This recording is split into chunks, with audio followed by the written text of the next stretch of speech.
Zimbabwe, Zambia, South Africa, Canada, Chile, Finland, and many more to explore, among others, how Uganda's mineral sector can be optimized to meaningfully contribute to economic transformation. The chief guest at the conference will be Honorable Ruth Nankabirwa, the Minister of Energy and Mineral Development. The conference will be live on NTV and Uganda Chamber of Mines and Petroleum YouTube channel on 5th and 6th October 2021 from 10 a.m. to 1 p.m. on both days. Sponsored by Absa Bank Uganda, Renzori Rare Metals, NCBA Bank Uganda, UIA, Uganda Insurance Association, AGR, African Gold Refinery, Stanbic Bank, Minute, Toyota Uganda, Hima Cement, Uganda Extractive Industries Transparency Initiative, Sumter Mines, and Mash Uganda.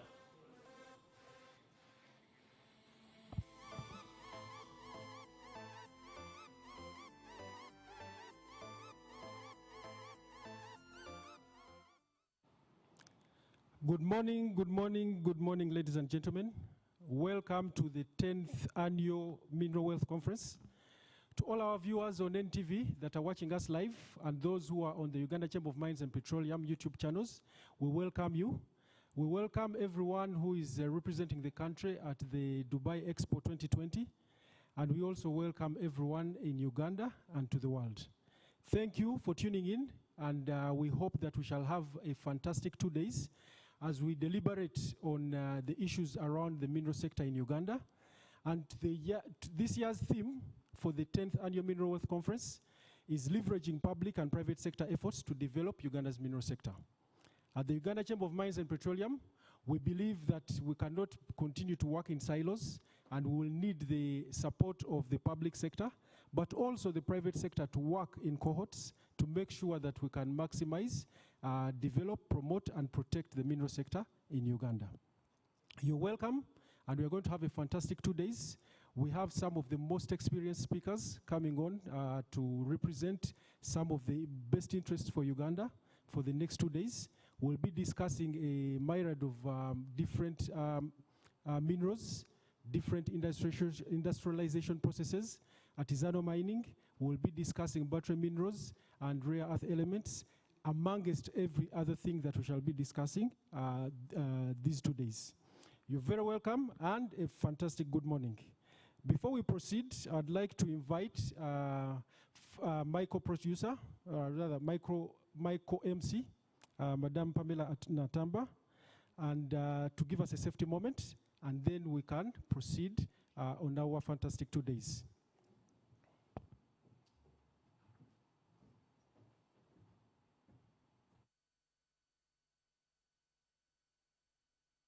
Very much, Agre. Good morning, our viewers. And my name is Pamela Natamba. As Agre has mentioned, I am a treasurer at the Uganda Chamber of Mines and Petroleum and also a partner with PwC. Our safety moment this morning, I'll focus on COVID. We all know where we are at with COVID. We continue to hear cases that not so significant, but it's still with us, and it's probably going to be here with us for the medium to long term. And so we have to continue to be vigilant as Ugandans. We have to protect ourselves, we have to protect our loved ones, our families, our workmates, the people that we meet on the streets. And therefore, we urge you to continue wearing those masks.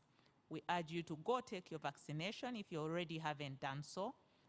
There are a number of centers. You can inquire from the Ministry of Health, you can inquire from KCCA, you can walk to the nearest health facility near your workplace, near your home.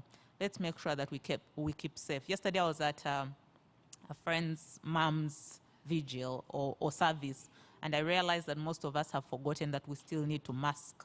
And therefore, this is why we are focusing on COVID as a safety moment as the Uganda Chamber of Mines and Petroleum. Thank you very much, and I do hope we keep safe, and I hope that we enjoy the rest of the 2 days. Have a good morning.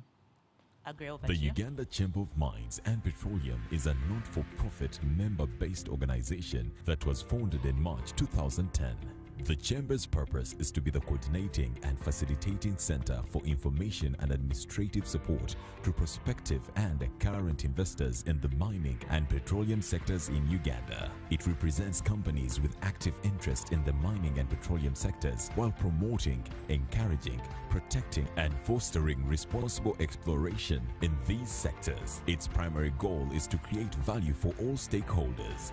The Chamber advocates for a beneficial business environment, creation of synergies and partnerships, information dissemination, and capacity enhancement for effective national content promotion. Membership in the Chamber is open to all players across the entire value chains of mining and petroleum. National content is our flagship, and at UCMP, we believe that together we can achieve more. To register, info@ucmp.ug or call +256 393 516 695.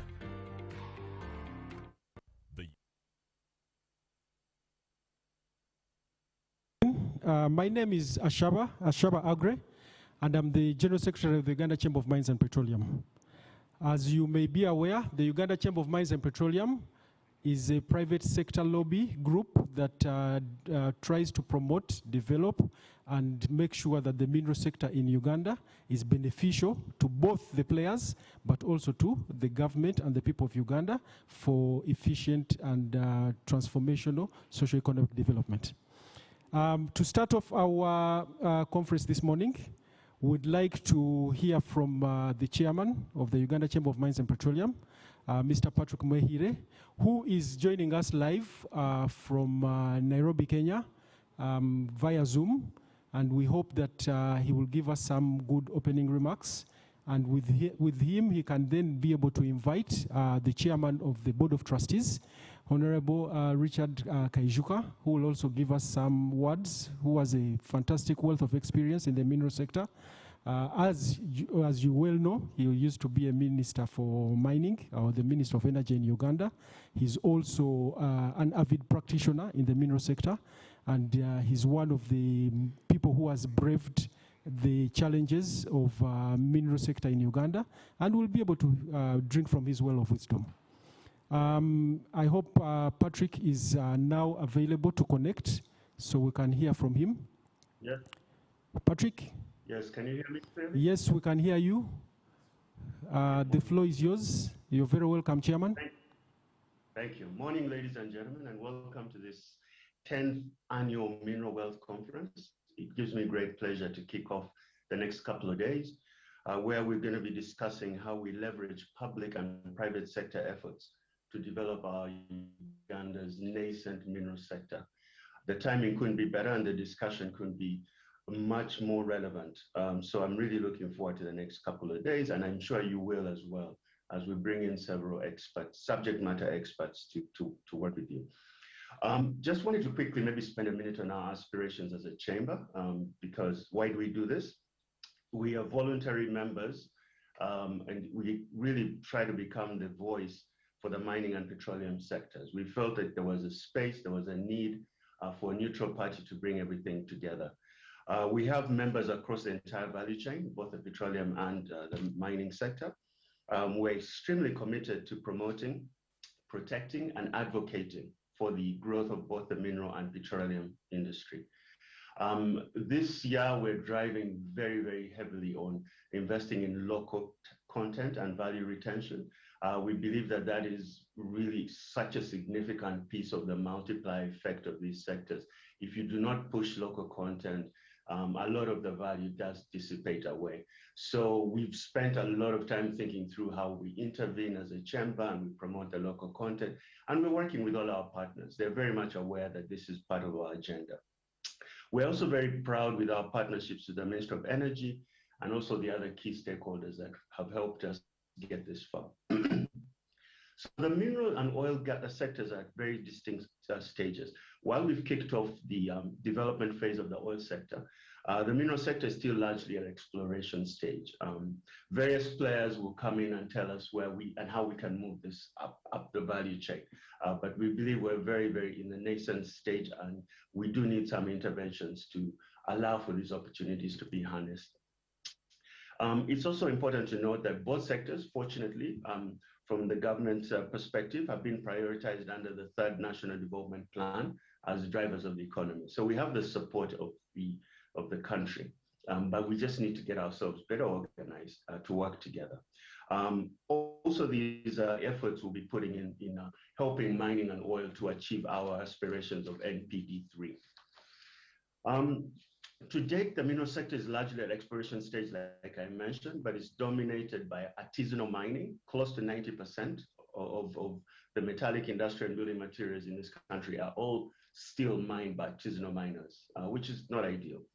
So to realize the full potential of the sector, we need to first quantify all the mineral reserves and also optimize the artisanal mining sector. And you'll hear a lot about that in the next couple of days. It's also time for us to explore how the public and private sector efforts can be leveraged together, working together, just like we successfully did that in the oil and gas sector. Before I conclude, I'd just like to recognize and thank our conference sponsors and partners who've been with us on this journey for 10 years. Some have been longer than that, but I wanted to thank the Ministry of Energy and Mineral Development, Stanbic Bank, the Africa Gold Refinery, Absa Bank, Rwenzori Rare Metals, Marsh Uganda, NCBA Bank, Minet Uganda, UIA, Hima Cement, Samta Mines, Sino Minerals, and Uganda Extractive Industries Transparency Initiative. Thank you so much. The next couple of days would not have been possible without your generous support.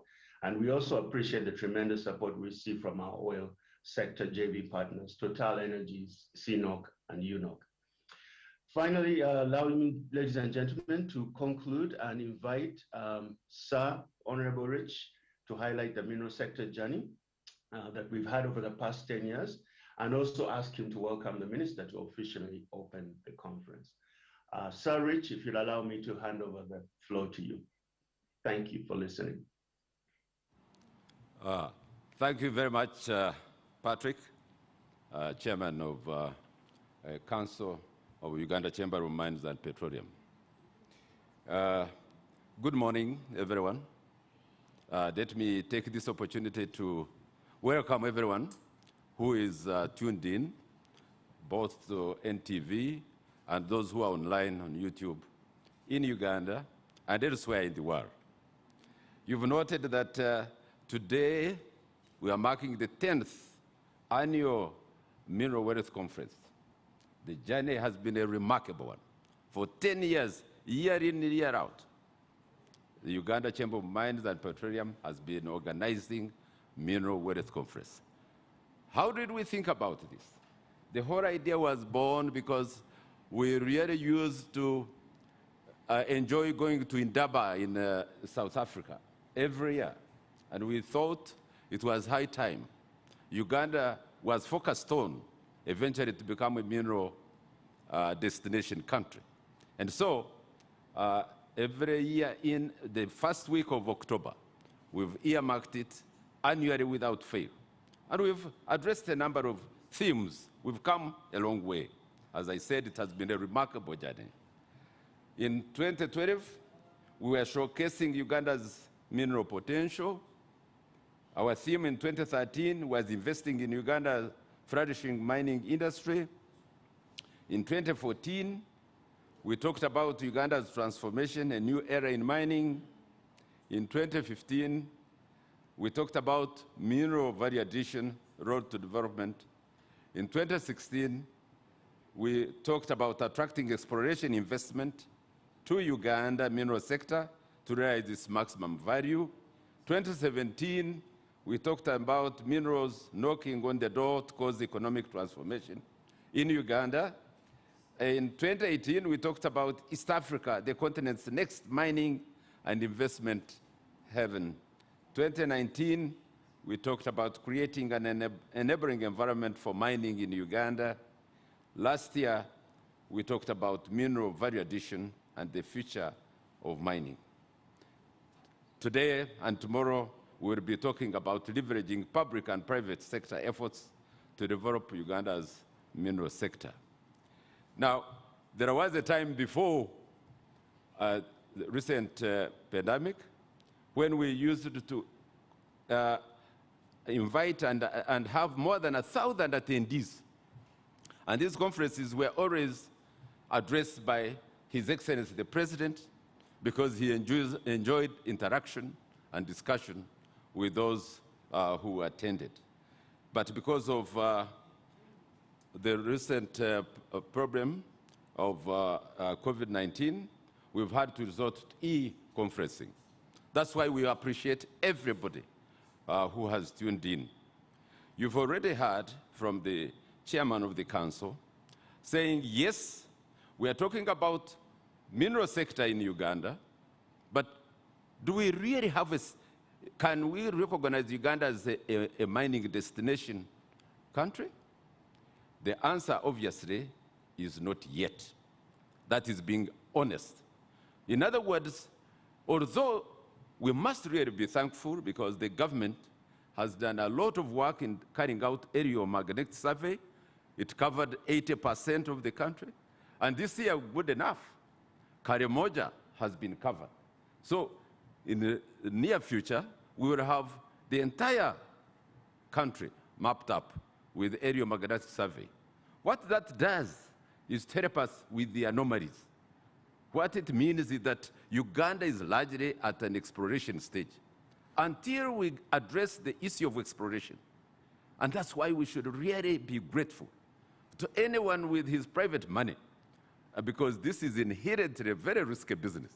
So that's why I think we should be extremely grateful to any group that seriously puts their money in exploration, because they stand to lose all of it or gain if they discover a mineral. And so during the next 2 days, I'm extremely proud that Uganda Chamber of Mines has invited very knowledgeable and experienced speakers that will address a number of topics and talk about the various minerals. But more importantly, talk about some, at least I know of 2 or 3, who will be talking about their own experiences in Uganda in mineral exploration. And to mention just 2 or 3, I want to mention Tim Harrison, who is the Managing Director of Ionic Earth. He's based in Melbourne. We look forward to his presentation. For those of you who have never heard about rare earth and what it means, please stay tuned. I would like to also welcome Dr. Amit Tripathi, the Chief Geologist of SAMUTA. These 2 gentlemen have been invited by myself. They are very knowledgeable. They are working in Uganda, and I believe that people will value their presentation. They've really done a wonderful job. I also, you should look forward to Dr. Luisa Moreno, who will be talking about green energy. Now, Uganda may be used to classic minerals, but we are talking about minerals of the future, and these are green energy minerals. Minerals like cobalt, nickel, lithium, and the like. Dr. Luisa Moreno will be able to relate these green minerals and why Uganda is lucky that potentially we have many of these minerals. So I would like also to thank the Wagagai group, because as we speak, these are the few explorers that have been able to do third exploration, spent over $10 million, and identified a proven reserve in Busia. As I speak today, they are launching the first ever serious mine in gold, because they have proven reserves. I don't know exactly how much, but it's where maybe in the region of 10 million ounces or whatever, but we are proud of the job they have done. We look forward to have a real well-established mine, because what people do not know is that most of Uganda has many miners, but many of them are involved in artisanal and small scale, all over the country. If you go to Karamoja, the whole of Karamoja literally, if you go to Mubende here, if you go to Ibanda Buhweju in the west, go to Busia and Namayingo, we are wash, we are artisanal miners. But to get serious miners, to establish $200, $500 million type of mine and employ thousands and thousands of people and pay revenue to government, we really must focus on exploration, exploration, exploration yesterday, tomorrow, and so that we can move forward. Now, mine is not to talk about the mineral sector. Mine was to talk about this interesting journey as a chamber that has been exciting because every year we really focus on the mineral sector. As you know, Uganda Chamber of Mines and Petroleum has been focused also on, most of the time on petroleum seminars and so on, but this gives us opportunity every week, first week of October, to focus on the mineral sector. This year's theme is very relevant, leveraging public and private sector efforts to develop this mineral sector.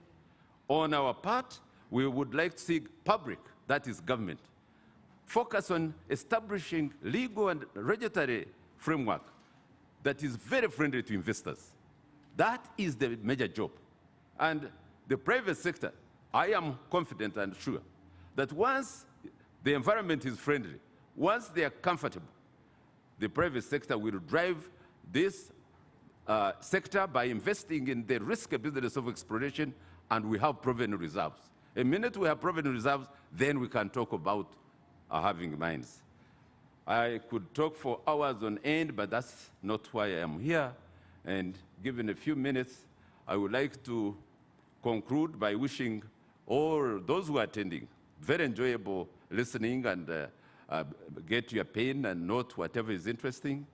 And I would like to take this opportunity as I conclude to invite our guest of honor for this function. I hope we are ready with our guest of honor. Are we? Are we ready with? Yes. Our guest of honor is none other than Honorable Ruth Nankabirwa. She's our new Minister of Energy and Mineral Development. She's a well-known person in Uganda. She is experienced in government. She has held several portfolios.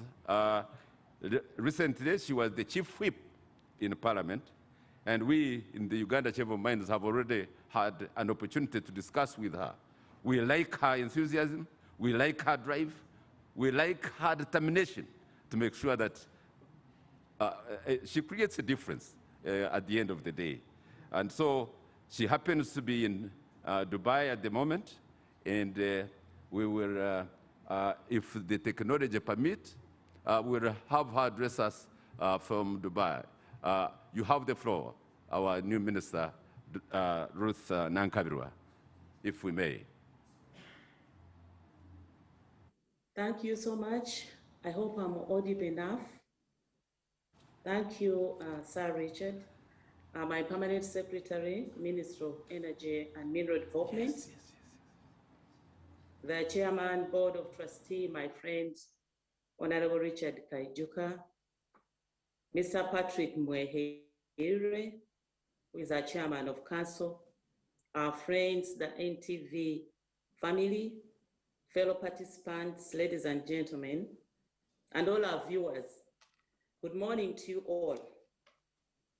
First of all, it is my pleasure to join you at this 10th Annual Mineral Wealth Conference, and I must congratulate you for the journey that you have moved so far. I am happy that I've gotten this opportunity to speak to you from Dubai, where we are bombarded by different investors wanting to invest in Uganda. And when I listen to you, Honorable Richard, you've mentioned that Uganda is not yet at the stage where we can feel confident to talk about what exactly we have underneath in terms of minerals. Because this is the question that all investors would like to know. It's not about listing the minerals that we have. It is something more to that. And I hope that out of these conferences that you organize, we'll be able to come out with what we need to make sure that we have full exploitation and that we have our minerals contributing tremendously towards the development of this country. So thank you so much for inviting me, and I want to thank everybody who has given in time to follow us on media, YouTube, because the COVID-19 pandemic has greatly affected us. As you are all aware, we brag about Uganda being endowed. We mention the minerals that we have, copper, gold, name them. But we have to do something. We have what I call doing business unusual. As government, we strategically prioritize value addition for these minerals so that we can harness the resources, so that we can create jobs, so that we can see the industrialization that we talk about, so that we can feel that our people are enjoying the local content policy that we keep singing about. I heard the chair, Patrick, talk about it. Unfortunately, I will not be able to follow you through because I still have work to do here in Dubai. But I know that, as usual, you will forward to the Ministry of Energy the recommendations or a report that will come out of this 10th Annual Mineral Wealth Conference. And for us at the ministry, we will be ready, as usual, to make sure that we recognize such a recommendation that you come up with. I'd like to appreciate the effort of the active private sector towards the development of the mineral sector, the mineral subsector. The private sector continues to make substantive capital investments in this sector. Like Honorable Richard keeps on talking about the huge amounts of money that is involved in this sector. I want to appreciate you, and I want to pledge total support from government. We will make sure that the environment is conducive for you to continue investing in this subsector. We will make sure Recording stopped. We will make sure that the laws, Recording in progress. The legal frameworks that are required for making we sure don't that see you. We can hear you, but we don't see you, Honorable Minister. I don't know why. See you. I can see. Can you see me now? Yes, we can see you. Yeah?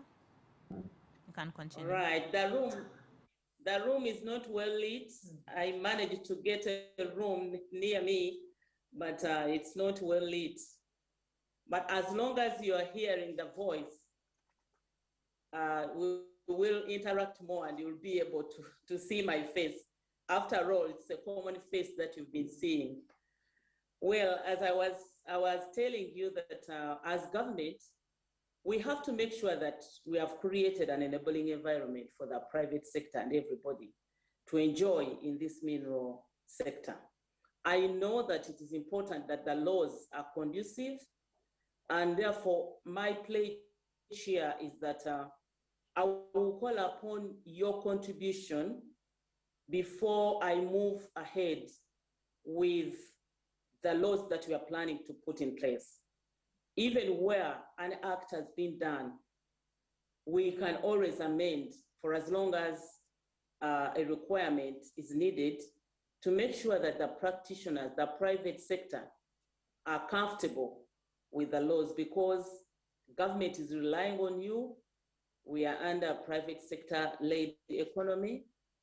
We've been encouraging many investors to come and invest in this mineral sector. So it can be of no use if we just have laws that are not conducive. We have made sure that we put in place the structures at the ministry so that we focus more. And I hope that you work closely with the Directorate of Geological Survey, and then the ministry itself, the Permanent Secretary, and the Minister of State for Mineral Development. I, for one, am very interested. Mubende is not far from where I come from. I come from Chiboga. I've been hearing a lot about Kasanda and Mubende minerals. And therefore it is important that we organize the artisanal miners.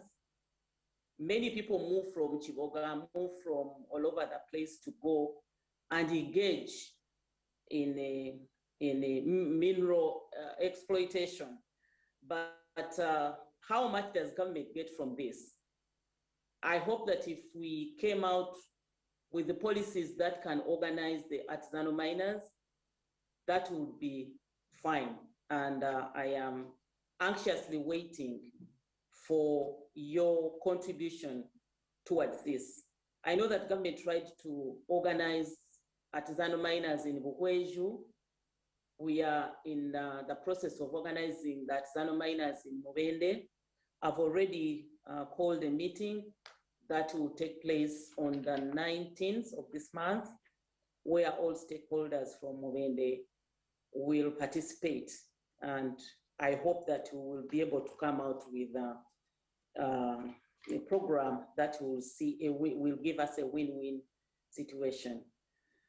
Towards creating an enabling environment for the ministry, for the mineral industry, my ministry has and shall continue to implement the following interventions.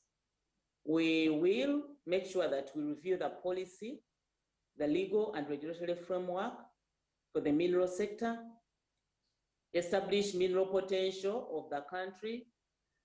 This is a question which gives me hard time when I am confronted by those who want to invest here. They always ask about the potential of the country in terms of mineral. So we have to make sure that we establish it. We have commenced the airborne geological survey. I heard Sir Richard mention what we are doing in Karamoja region, and this is to unlock the mineral potential of that region and the country at large. We are at 97% of gravity data and 76% of the magnetics and radiometric data. This has been acquired. We have implemented an online mineral licensing system. I hope it is helping.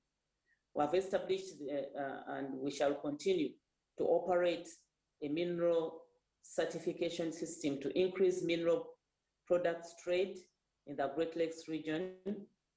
We will curb illicit and to gain global competitiveness. We've mapped and registered and organized that Zano. I have given an example of Mukweju and Mubende, the efforts that we are doing in Mubende. Constructing mineral beneficiation centers to promote local mineral value addition and strengthen institutional research capacity in geosciences, mining, and promote mineral value addition. Equipment is key. We have equipped and improved the mineral laboratories to carry out analysis and determine the quality of minerals in the country.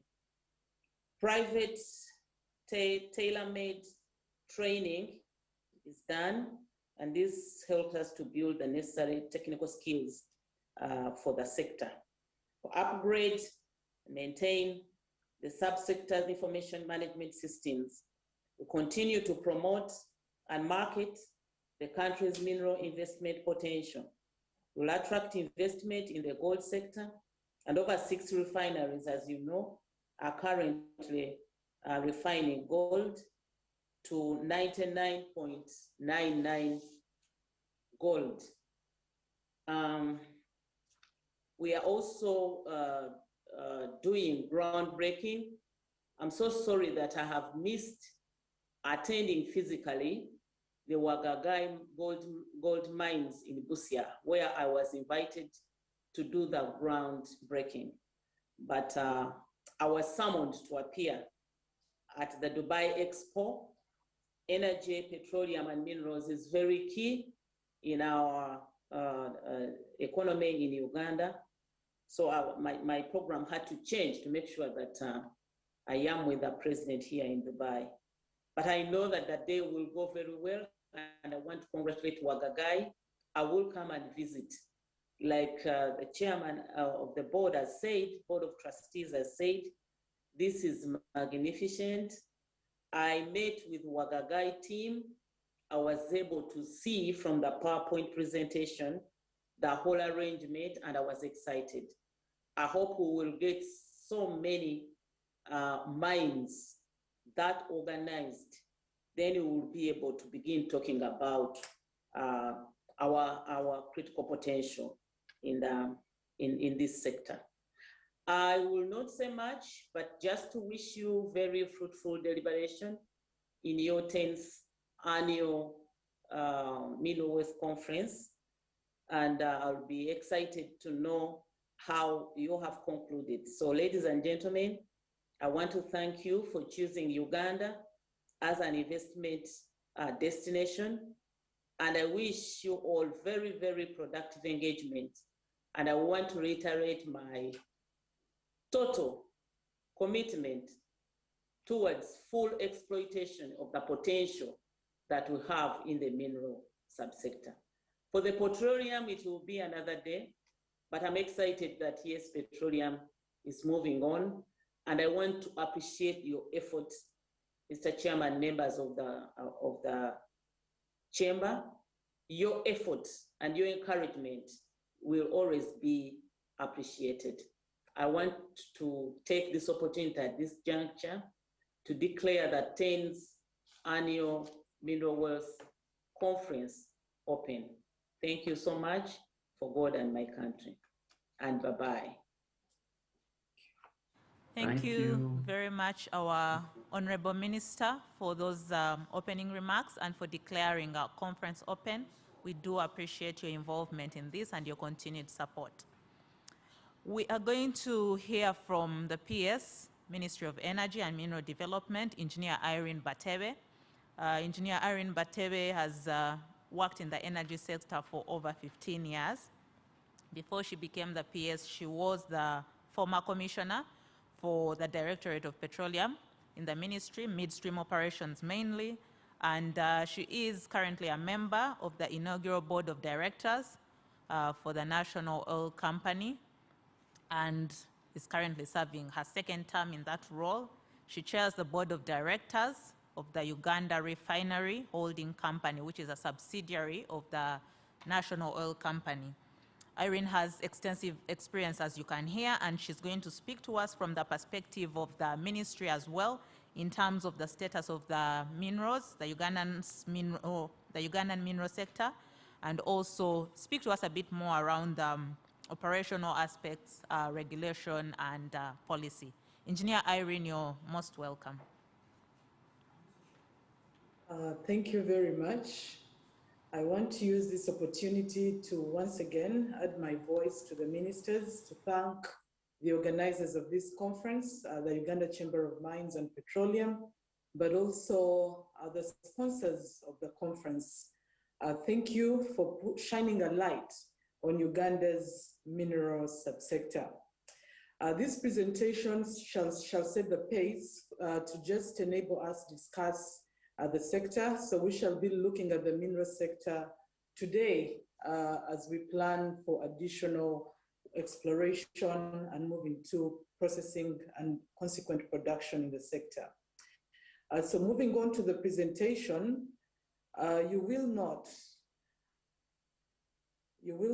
that, of course, as a country, we are blessed with a range of minerals, and as the minister has highlighted, it's not enough to keep listing these minerals, but ensure that we are putting them to proper usage.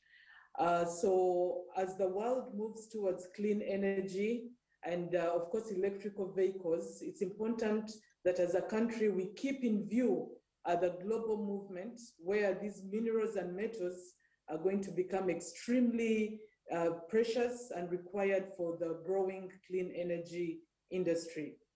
So we do boast of a number of minerals and metals, metallic mineral resources, industrial minerals, gemstones, and of course on the geothermal side, today we are boasting of about 1,500 megawatts potential for geothermal, and this is located around the country in a number of areas, both in Western Uganda, but also Northern Uganda. So in a nutshell, we are blessed, but we should then ensure that these minerals are transforming our country. So a lot of work has been done, and that map really highlights how the minerals are spread around the country. And you will note that on average, almost every piece of land in the country is blessed with some form of mineral. So we are truly a blessed nation, but as we've said, as government, we then have to work to ensure we are supporting the private sector to make sure that these minerals are benefiting the country and of course, the investors. This really shows the mineral currency map, which we can share with our viewers after this presentation for them to appreciate how the base metals and other minerals are spread around the country. So moving on, and as already highlighted by the minister, we continue to ensure that we put in place appropriate legal and regulatory frameworks for the industry. And we do have an existing mining and mineral policy of 2018, whose goal has majorly been to develop the mining industry through ensuring that we attract additional investment, but also add value to the discovered mineral resources. In addition, national participation sits at the center of this goal, and of course, revenue generation for purposes of transforming our country. So our goal ultimately as government is to ensure that these minerals are transforming the country. Of course, in addition to the existing policy and act of 2013, we do acknowledge the fact that we need to revise this. So we are working on the Mining and Minerals Bill of 2021, which should be going to Parliament soon. Cabinet already approved it. And in this bill overall, we want to create a competitive environment in the mineral sector. So we seek to provide for a more robust, predictable, and transparent legal regime, but also ensure that we are achieving improvement in mining and mineral administration and the business processes, but also promote value addition to the minerals. So one of the features of this bill will be, of course, competitive licensing, but also a new model production sharing agreement that will go to ensure we have appropriate sharing of revenues from the minerals. Once the bill is in Parliament, we will be consulting with our different stakeholders to ensure that your views are factored in the planning for this bill. Already highlighted by the previous speakers and the minister, we continue to acquire airborne geophysical data. We had already covered 80% of the Ugandan area in 2012, but we also did acquire high resolution radiometric data and of course, transient electromagnetic data. So today our work continues through our integrated approach and interpretation of the recent airborne geophysical data. We have managed to establish and generate 18 mineral potential targets for further detailed exploration by investors. And this map is a snapshot of those 18 mineral potential targets, and we've listed them in the legend for investors to appreciate as they think through coming into the sector to invest in exploration. So moving on, of course, we continue working in the Kadam-Moroto area, Karamoja, where government commenced acquisition of airborne data covering the remaining 20% of the country, and that started in April 2021. We've seen good progress where we've so far acquired 6% magnetic and radiometric data, and of course 97% gravity of the remaining 20% of the country.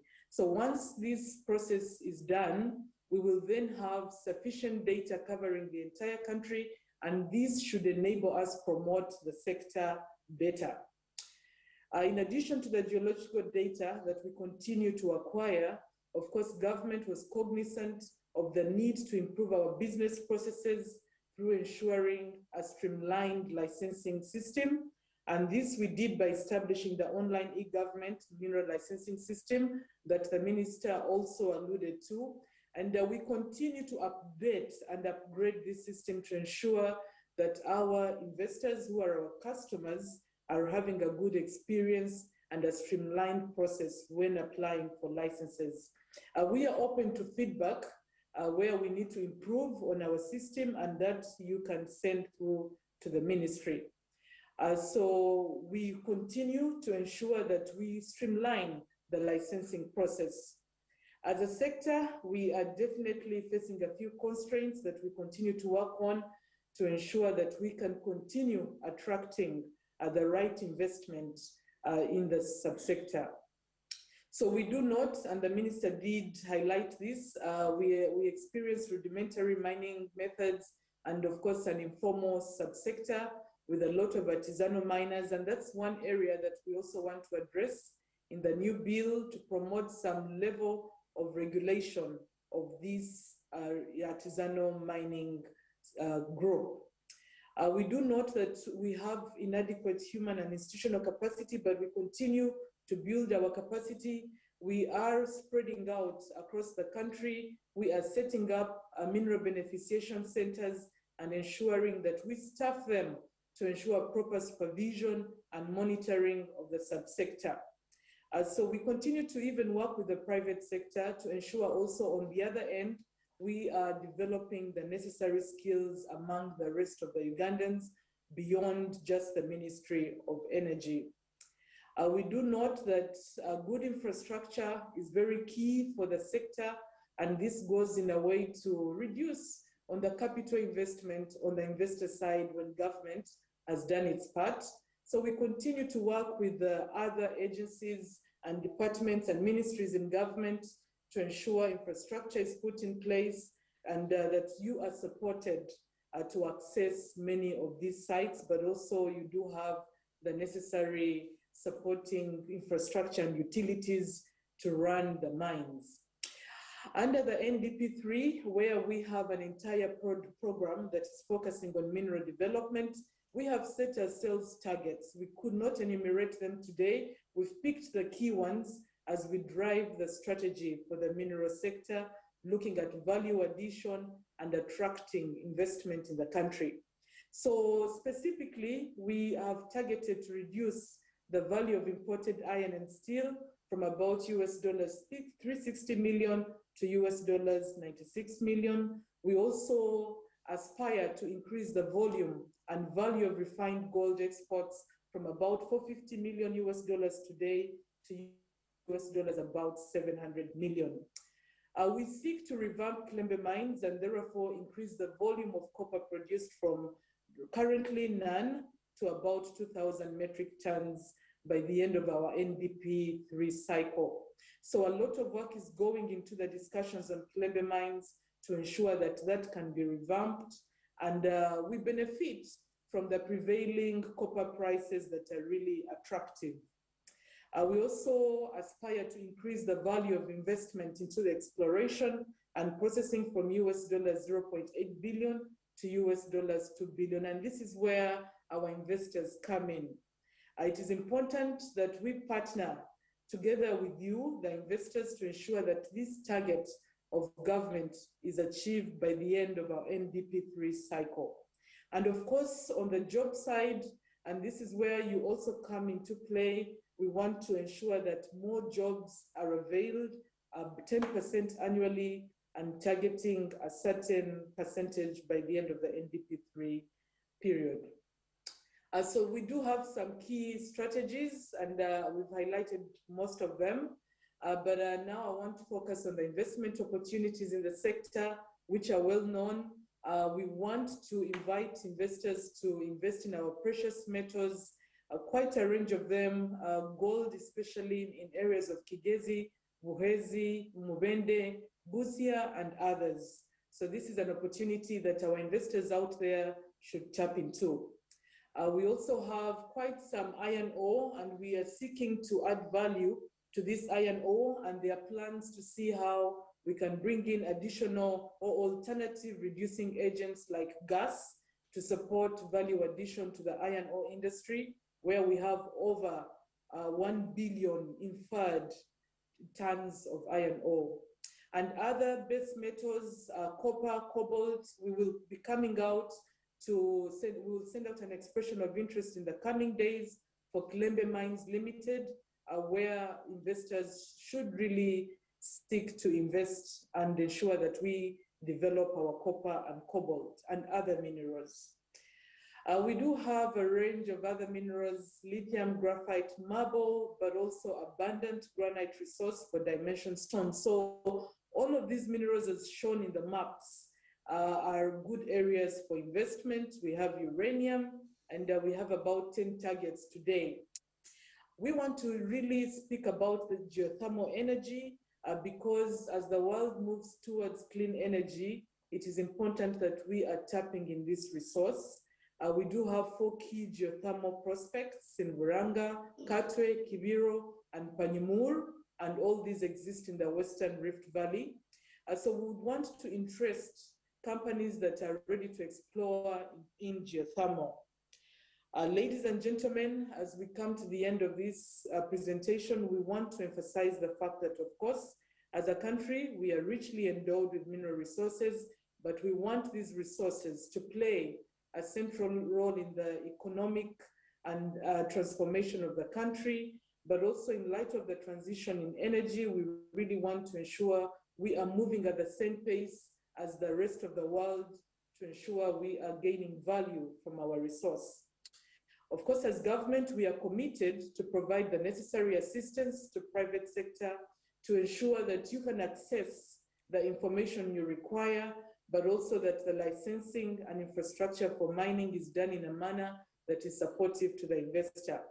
On the government side, we will continue to undertake geological and geochemical and other surveys to ensure that we are acquiring and packaging information on Uganda's mineral resource to enable you assess and invest in the subsector.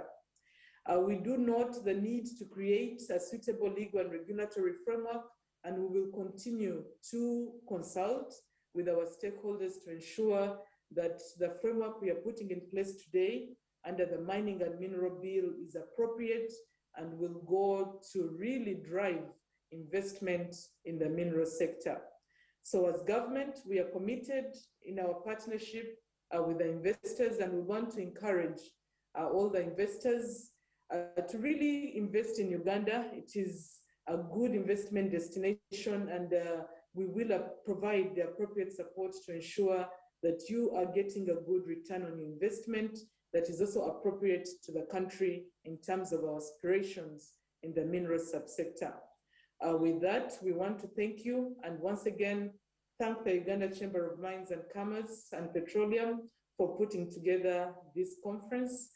And we look forward to the coming days to just understand how you look at the sector and what you require from government in supporting you to invest in the sector. I thank you, and God bless you. Thank you.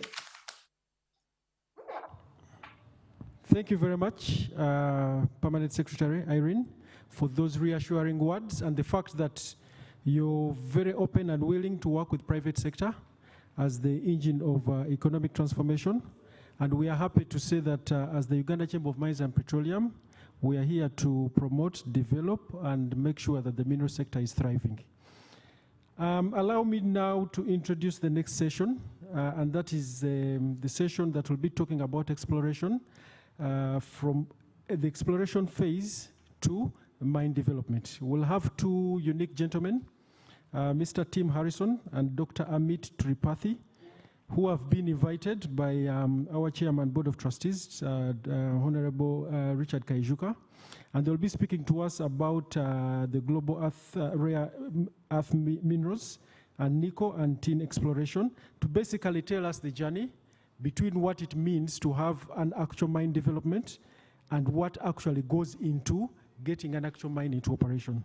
But just to give a quick highlight on, because largely these are battery minerals, is to say that globally, just 2021, this year, about 2.6 million electric vehicles have been sold across the world, led by Tesla, which has sold about 386 battery electric vehicles. And then you have VW and GM coming in later, and they are selling a mixture of battery electric vehicles and plug-in hybrid vehicles. Those are the ones that are rechargeable, where you have to put charging stations. But also what is most exciting is to say that for the mini electric vehicles, in China, for example, some are going for as low as $10,000. What does that mean for Uganda, and how do we position ourselves? With that, allow me to invite Mr. Tim Harrison. Mr. Tim Harrison is the Managing Director of Ionic Rare Earths Limited, a major shareholder in the Rwenzori Rare Earths Metals Limited, which is a Ugandan company, and has been instrumental in driving the development of Makutu since joining Ionic in February 2020. Tim has over 20 years of experience and an extensive track record in the mineral processing and hydrometallurgy across multiple commodities, including significant battery and technological metals experience, specifically roles in project development through studies and engineering and commissioning and operations. Tim is also a fellow of the Australian Institute of Mining and Metallurgy. Tim, if you're with us, please, can you come in? Hello and welcome. Thank you. From Australia. Yes, Tim, the floor is yours. Your Excellency. Okay, Your Excellencies, distinguished guests, ladies and gentlemen, good morning and welcome from Australia. I'm going to talk to you today about the experience of Rwenzori Rare Metals, which is a private Ugandan company, of which Ionic Rare Earths is a major shareholder. The experience of Rwenzori in defining, exploring, and now working through the engineering phases to bring and develop the first rare earth mine in Uganda. Building a rare earth mine is not an easy exercise. It takes a lot of investment to get to the point where we are developing a mine. I think it's important for a wide understanding that in order to develop a mine, there's a number of key ingredients. The first is investors. Investors are continually assessing projects and exploration tenements globally. And in order to attract investors, in my opinion, and the opinion of Rwenzori and Ionic Rare Earths, Uganda needs to encourage investors to spend exploration dollars. It's very expensive and a time-consuming activity. We've been exploring as Rwenzori in the Makutu project for a number of years. And typically it takes about 7 years usually to develop a mine from first exploration into a producing asset. So it's important to encourage investment, but I would say encouragement in the way of making sure there's a framework in place to encourage mine development, mine ownership. And from that, Uganda will benefit with taxation and royalties, which will be a major output from developing a mining industry. It's also, I think, important to understand the cyclical nature of mining and specifically commodities. Mining is a cyclical industry. To build mines, investors need favourable mining acts, good commodity prices, and the ability to minimise risk. As the cycle fluctuates, the risk profile increases and decreases, but typically the investors are looking at higher hurdles to overcome those risk profiles. So if the government is a risk, and the government can be a risk by changing mining regulations and acts,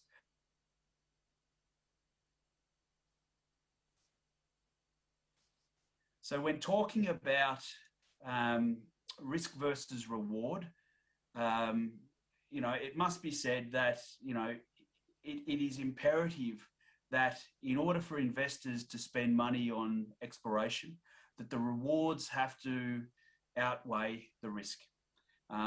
Being honest, it should be said that earlier this year, when potential changes to the Ugandan Mining Act were publicly made, this had a very negative impact with regards to discussions that we have been having with regards to funding the development of the Makuutu project. Typically, investors and financiers got concerned. Having had minimal consultation in the process, we were surprised at the time. And since that time, we've been actively trying to engage and communicate the net impact of these changes across the public sector representatives. So let's just talk about the typical process in which a mine is developed. Of the numerous exploration tenements that are explored each year, only a small percentage, maybe less than 1%, will proceed to an operational mine. So that's a lot of money that's invested in exploration and discovery and development before you actually get to a producing mine. So in order to encourage that investment, the framework, the regulations need to be favourable to encourage investment. In order to develop a mine and to develop a mining industry, it's very important that the economic environment and the incentives are good to first attract exploration spending, then to retain and enable a greenfield exploration targets, which turn into defined resources. At that point, you start doing engineering studies, scoping studies, preliminary economic assessments, to pre-feasibility studies, which then enable the development of reserves and feasibility studies. And if you've still got an attractive and economic project at that point, a final investment decision where you are spending substantial amounts of capital in order to get to an operational mine. So that's the technical risk. Now we talk about the concern risk that comes with corporate risk. So corporate risk is greatly impacted when the changes are made to mining regulations, acts and codes. Normally, corporate risk starts to come into play when you're investing a lot of money in capital. But when you change mining acts, when you change regulations, that exacerbates the perceived corporate risk, which can then precipitate an environment or a point where the ongoing viability of a project and exploration can become unattractive. So it's important that technical risk and corporate risk is balanced. And we do that normally around the world by having stable mining jurisdictions and stable mining codes. When we're looking at the development of Makuutu, we are very fortunate that the project site itself has got exceptionally good infrastructure. The potential to develop Makuutu in some way is unlocked by the fact that there's exceptionally good infrastructure that's already available in the project area. This existing infrastructure means that when it comes to committing the capital investment on developing Makuutu, Makuutu has got a head start. So that capital reduction is likely to be substantial enough that we'll be able to bring in financiers and investors to help us fund the development of Makuutu. To obtain funding, however, we must be able to demonstrate the financial returns of Makuutu are greater than the investments available globally. That is, that when we are looking for investment money for Makuutu, we are competing with projects globally. Since we have been developing Makuutu and certainly our involvement as Ionic Rare Earths with Renzori, over the past 2 years, as a company, Renzori has completed over 12,000 metres of drilling and 700 drill holes across the 26 kilometres of mineralisation trend that we've defined. That's been a tremendous effort, and it's been enabled by the fact of an engagement of local service providers within Uganda. And this is the first step to building capacity within Uganda. So by the international investors coming in and spending money in Uganda, we are developing capacity, we're developing and providing jobs in the exploration space, which enables more drilling to be done in the future because there's more qualified individuals available to complete that work. So we're actively in the field looking at building capacity, trying to define the best project we can.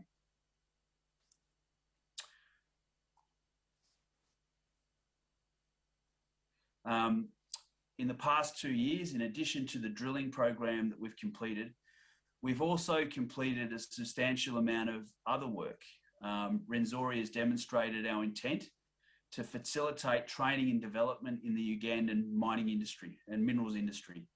Albeit at a formative status thus far, we have worked step in step with the DGSM and other public organisations within Uganda. And we are continuing to work with a number of private service providers within Uganda in order to help us develop Makuutu to be the project that we expect it to be. And that is a long life producer of rare earths. So Rich talked earlier about what are rare earths. Rare earths are a suite of elements that are used more importantly today in the permanent magnets that go into the electric vehicle motors and also offshore wind turbines. There are a number of other applications in very key technical implements used in very niche applications. And so, you know, the forecast growth in rare earths is potentially very, very large, but it's not a given. And without the development of rare earths, the potential becomes that other technologies will be developed simply because the rare earths are not available. So it's going to be important that we develop the mines in a timely fashion and try and bring Makuutu to production. When looking at other programs that we've initiated around the project area, it's important to understand that we as Rwenzori have ambitions to be good corporate citizens. We want to contribute, we want to make the project and leave a lasting legacy within the project areas. So that comes in making sure that we are employing and practicing extremely high standards when it comes to environmental management, the way in which we rehabilitate the mining areas and the rehabilitation of mined areas into future industries. Also very focused on implementing community programs that target education and health. And, you know, certainly the residents across the project areas, the districts that house the project area in Iganga, Mayuge, Bugweri and Bugiri would be familiar with the numerous public consultation sessions that we've had, where we want to talk and understand the issues from our stakeholders, but also make sure that they're getting the right information about what we intend to do with Makuutu. So it's important that we engage and be proactive in liaising with our stakeholders.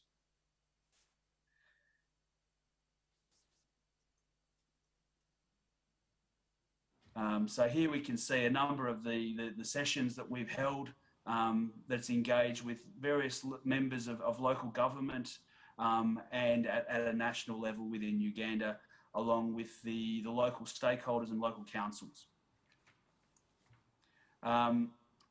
Furthermore, with developing and building capacity within Uganda, the company has worked very closely with forming close relations with the DGSM.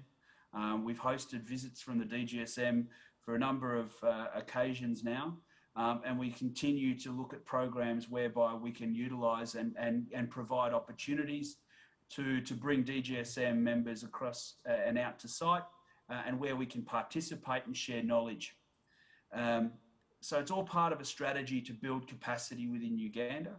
And in building capacity, we're actually providing a foundation for the company and the project to be able to source a predominantly Ugandan workforce into the future. So with the collaboration with the DGSM and also a number of service providers within Uganda, we're focused on building that capacity and spending money within Uganda that enables the trickle down and a benefit for a wider demographic in Uganda. We're also currently completing our draft environmental and social impact assessment, community stakeholder engagement, which is around making sure, as I've mentioned previously, that we have the dissemination of the right information and that we understand the opinions and the concerns of the local population, but also that we understand the desires and the support that we have for the development of the mine. Just to finish up, this last slide here is some feedback that we as Ionic and Rwenzori Rare Metals would like to put forward. We think that in order to build a mining industry, you need to have mines.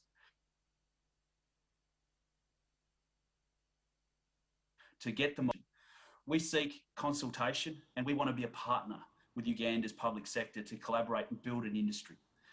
Consultation is essential and forming a collaborative environment, and we seek to build sustainable mining, a sustainable mining industry within Uganda that provides the potential for economic prosperity within Uganda. And the aim really should be to create an environment where mining can thrive.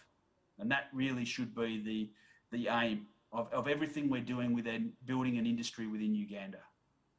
And finally, just to finish up, I thank you. I thank the Ugandan Chamber of Mines and Petroleum for the opportunity to participate today.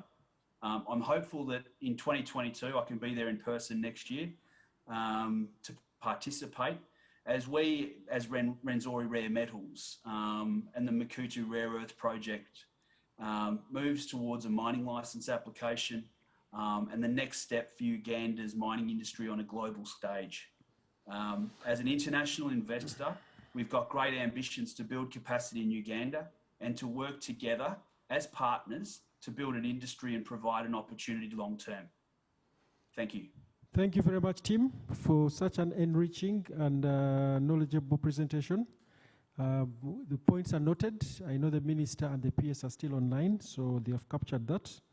Allow me at this juncture to also invite Dr. Amit Tripathi, if he's online. Just a quick brief on Dr. Amit. Dr. Amit is the Chief Geologist for Uganda, Samta Mines and Minerals, and is an exploration specialist with a lot of skills in geological modeling. He has managed projects from reconnaissance to resource stages in a variety of occurrences such as profile gold copper, epithermal and organic gold, sedimentary uranium, kimberlite diamonds, and iron ore.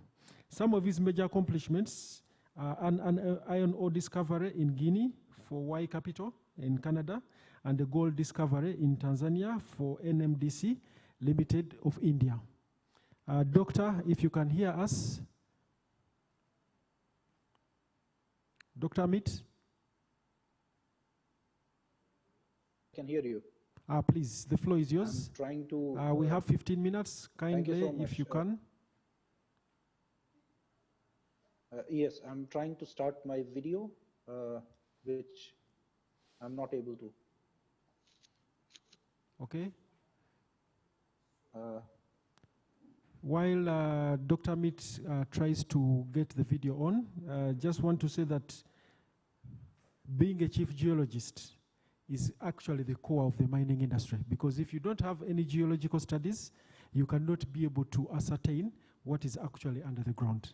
So geological reports, getting the right person to do this for you to ascertain what the potential and the reserves could be, and the type of minerals and their richness, and everything that is done under the geological reports is actually what creates the value of a mining investment.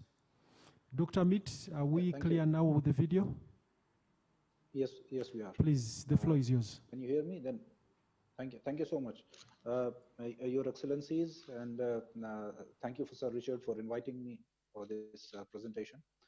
My name is Amit Tripathi, and I'm here on behalf of Samta Mines and Minerals Uganda Limited. Thank you so much. You are very kind with the introduction. What I'm going to talk about is our personal experiences in nickel and tin exploration in Uganda.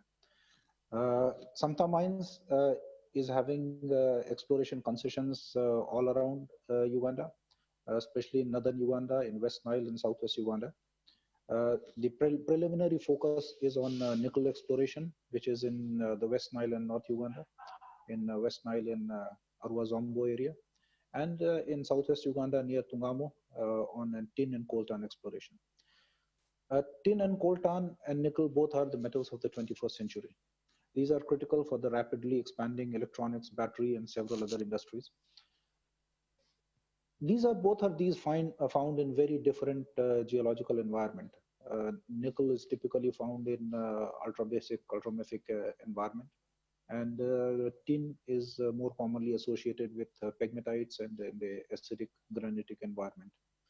The mineral associations are also very different. Nickel is typically found with copper, cobalt, chromium, and platinum group of elements. And tin is typically associated with other valuable metals, futuristic metals like niobium and tantalum. These are some of our field observations in the as a part of our tin coltan exploration in Southwest Uganda near Tungamo. We have done a lot of pitting, trenching, and drilling in an ongoing exploration work there. And we have found some very large pegmatite bodies, which are mineralized. If you can see here, this is a pegmatite body with a very large crystal of coltan, which contains high percentage of niobium and tantalum. Similar pegmatites we have found over a very large extent in over several kilometers in Tungamo. I've seen the map that was presented by DGSM. Maybe we need to put the tin and coltan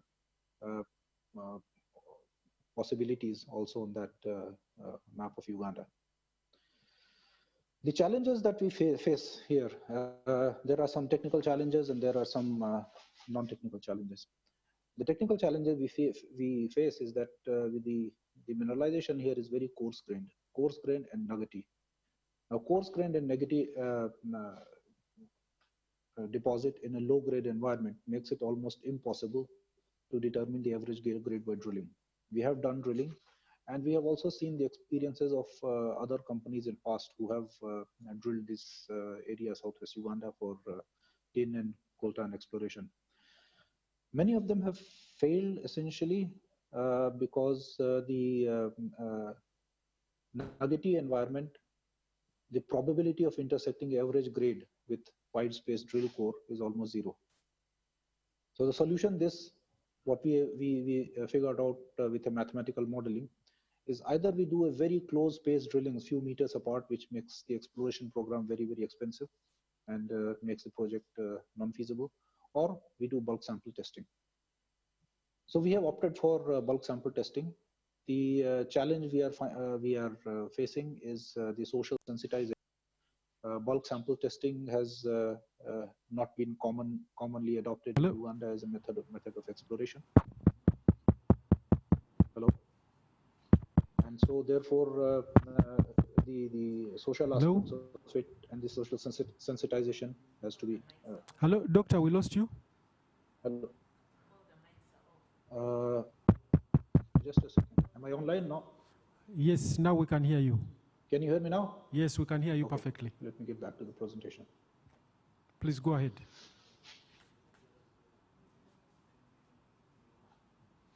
Doctor, can you hear us?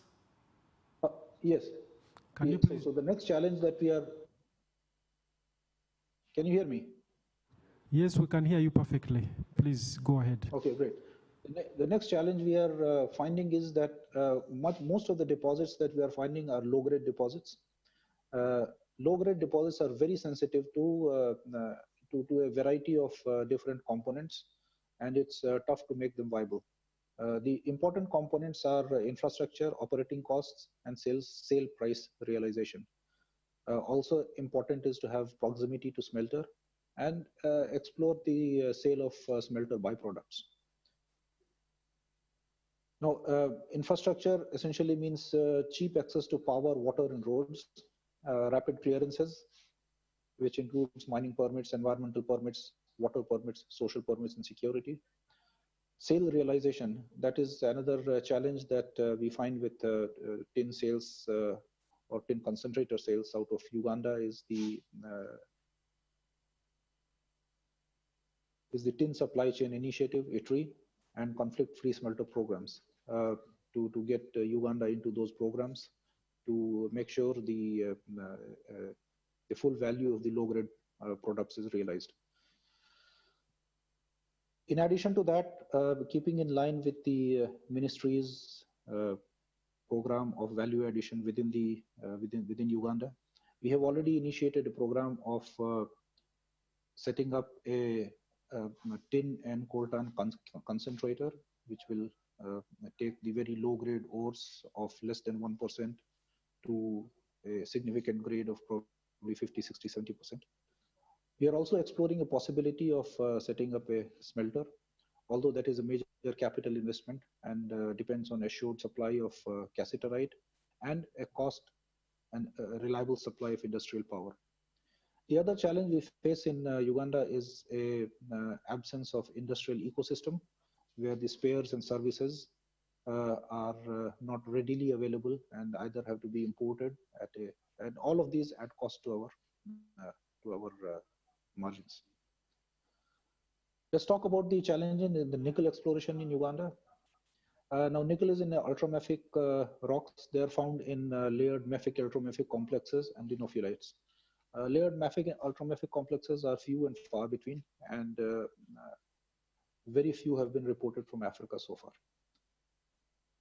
What we have done at Samta Mines, we have been able to identify and map a layered mafic ultramafic complex in West Nile block, and also looking at identifying another one in northern Uganda. And we are thankful to DGSM for having made available the airborne geophysical data that has been a cornerstone and a backbone of identification of this nickel exploration program. Now, nickel laterite is its feasibility. It is typically metallurgical driven, and major inputs are sulfuric acid, power, water, and limestone. We have identified nickel laterite resources. We have drilled over 200 drill holes in the West Nile, and we have done some very large column leach studies in Australia to determine what are the proper metallurgical parameters and methodology, whether we are going for a heap leach or a pressure leach system. And what the major challenges we face for this project are essentially logistical. Uganda being landlocked, the sourcing of chemical inputs that are make or break for the nickel laterite project is very important. Currently, exploration efforts are aimed at finding a larger volume of the nickel laterite project, and also to find nickel sulfides below the oxide cap that we have already determined. We have already drilled deep enough to find and locate the presence of nickel sulfides. A lot more geophysical and drilling studies are required to prove it. This is how we have leveraged the data that DGSM has provided, the airborne geophysical data, radiometrics and magnetics to locate. Here in southwest Uganda, in West Nile, we have found this large layered mafic ultramafic complex, which is essentially layered peridotites and gabbros, which are typically associated with, typically host the nickel, cobalt, sulfide, and platinum group of elements as well. We have recently refocused our energies. We have already drilled this area and this area here, about 200 drill holes, and determine a nickel laterite resource and a possibility of a nickel sulfide project, nickel sulfide mineralization. So this is where Sir Richard and Madam Minister were talking about. This is the base data where on which we build in and make discoveries. So this Zombo layered mafic ultramafic complex has so far not been reported in geological literature, and is a new discovery in the West Nile area. There are some new technologies that we are bringing in to address the challenges that we are facing in the exploration programs. One of the niche technology, which is a proprietary technology that we are bringing in, is called CAGEN. That's Constraint Area Gridding for Enhanced Interpretation. On the left is a common airborne geophysical data, TMI, total magnetic intensity data, where we have found a mineralized target in this location. This is for a porphyry copper gold project. And when we applied the CAGEN methodology to this is a case study. I won't go into the details of the methodology right now here. We have found 6 new targets. This is not in Uganda, but we have brought this technology now in Uganda to find out the nuances of the layered mafic ultramafic complex. And we are using this to actually delineate the areas where we are finding different lithologies, whether they are peridotite or dunites or gabbros, and also the areas where we have the contamination, crustal contamination, that brings the sulfide component within the ultramafic complexes. The another technology that we are right now bringing in and using is, it's not a new technology. It's a very common resistivity survey. We are using very high resolution resistivity mapping to actually determine the contact between the mineralized laterite and the base rock. We have already drilled these areas. We know that the lateritic resources are there. We know that the sulfides continue down below in the ultramafics. But the resistivity is helping us add a higher confidence to our resources, and therefore we are able to determine to get to a higher confidence resource with a much lower level of drilling. Some niche technologies that we are also bringing in. We have established a state-of-the-art laboratory in Arua, which is a full laboratory for preparing samples and analyzing the samples. We have a XRF system, and we have a atomic absorption AAS system already installed and working in Arua with a capacity of about 300 samples a day. Essentially, right now we are using it for our own internal samples, but in future we might be willing to partner and have collaboration with other industry partners. We have a lot of future plans for Uganda. One is opening new frontiers of nickel, cobalt, and platinum exploration in the West Nile. Platinum has so far not been found in Uganda, not been reported, but we have, since we are in the layered mafic ultramafic complex, which was also not reported in Uganda before. So we expect a bit of platinum. That is also a new frontier of exploration that we are starting in the West Nile. Then pioneering the possibility of nickel sulfide and platinums in West Nile and Gulu. We are already into scoping and metallurgical studies part of setting up a nickel laterite leaching plant in the West Nile and Gulu. Setting up of a tin and coltan concentrator. Our pilot scale plant is already in the process of installation.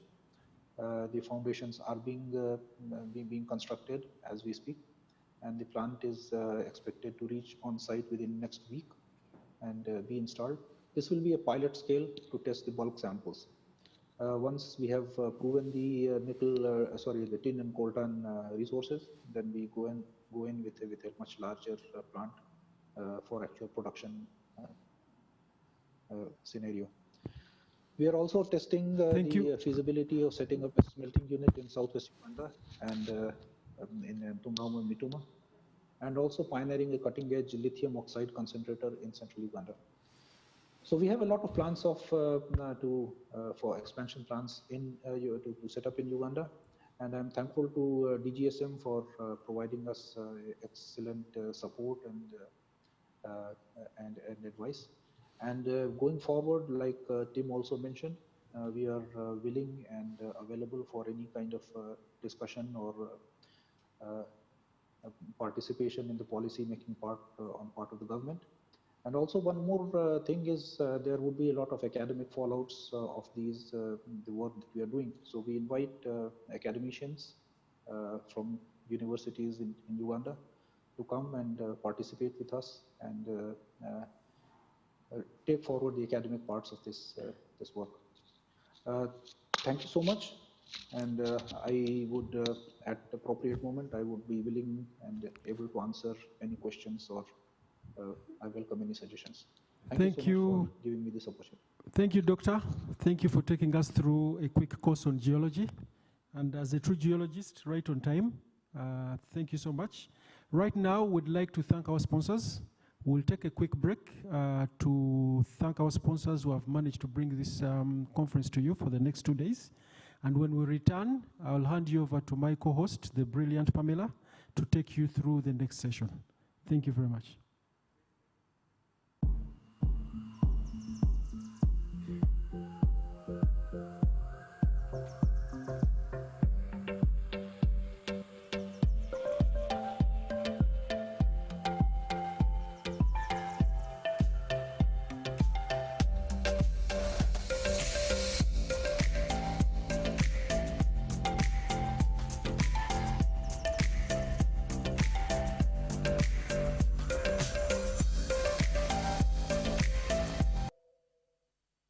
Happy to be back, and I do hope that all of you are viewers, you're glued to your screens and waiting to hear more in terms of what's happening in our mineral sector.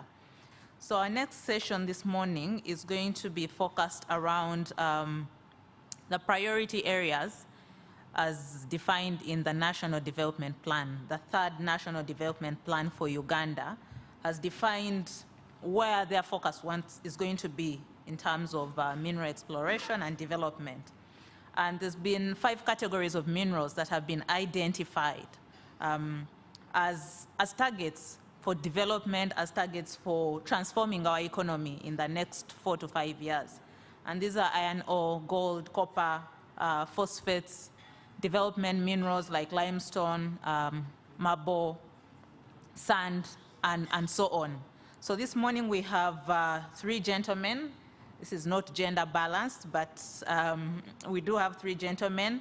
One from National Planning Authority, Mr. Jonan Kandwanaho, Mr. Gabriel Data, who is the Assistant Commissioner in the Ministry of Energy, also the mineral sector, and then someone from the private sector, who is Mr. Apollo Boyejea, who will be speaking to us later. So I'll start off with Mr. Jonan Akandwanaho. I'll invite him to speak to us from the perspective of this third National Development Plan. Yeah, what's the rationale? Why is it we have prioritized those specific 5 categories of minerals, and how do you see the ministry supporting this agenda? Mr. Akandwanaho has 7 years of experience, over 7 years of experience in this area, and I do trust that he will do this subject justice. Welcome, Mr. Akandwanaho.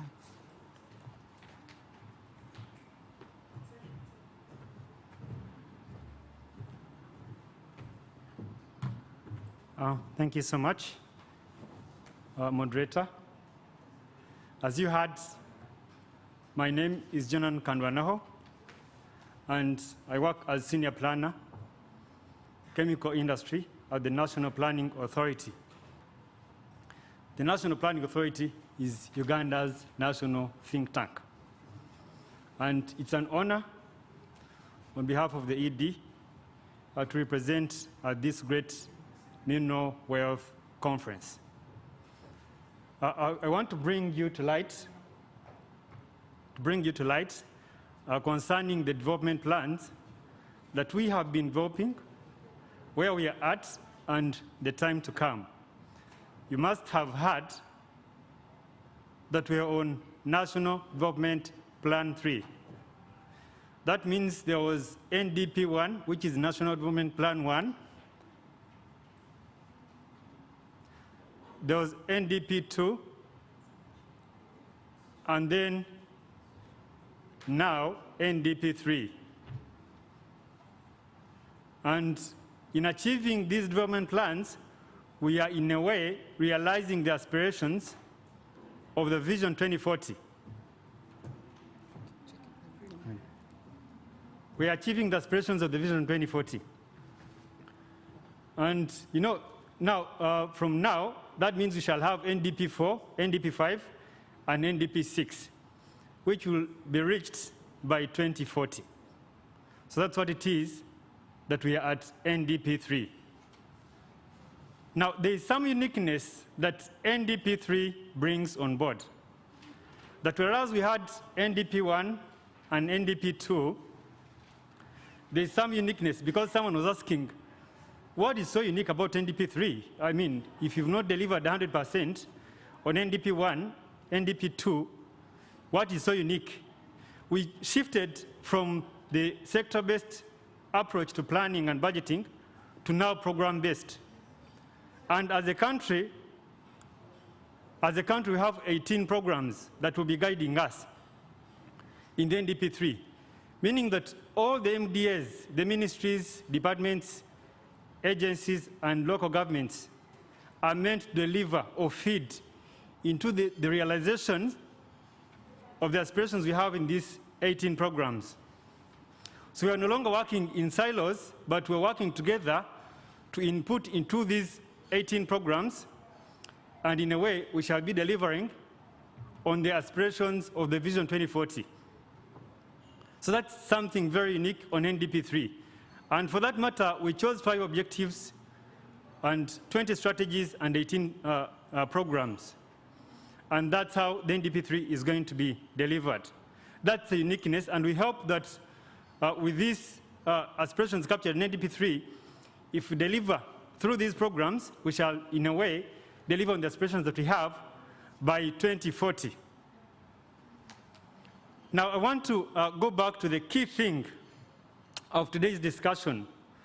We chose 5 priority minerals because there are many minerals that we have in the country, including gold, including rare earth, including the 3 T's, tin, tungsten, tantalite, quite a number of minerals. So one would ask, out of the variety of the minerals that you have, where did you base on? What is the rationale behind choosing the 5 minerals? As the moderator said, we have 5 priority minerals that we think we can prioritize on for the next 5 years. And we say if we get it right the next 5 years and deliver on this, in a way we shall benefit as a country. And this is iron ore, gold, copper, phosphates, and development minerals. Why we chose these minerals is first, because most of their quantities are known. Most of the quantities are known. For example, iron ore. We have over 500 metric tons of iron ore in Muko, in Kabale. And in a way, this iron ore contributes to iron and steel. So you process iron ore to get iron and steel. We have projects as government. Talk of the standard gauge railway. Talk of the expressways that are being constructed. Talk of the construction industry that is growing at about 15% per annum. So all these could actually benefit of the iron and steel that we shall be producing in the country.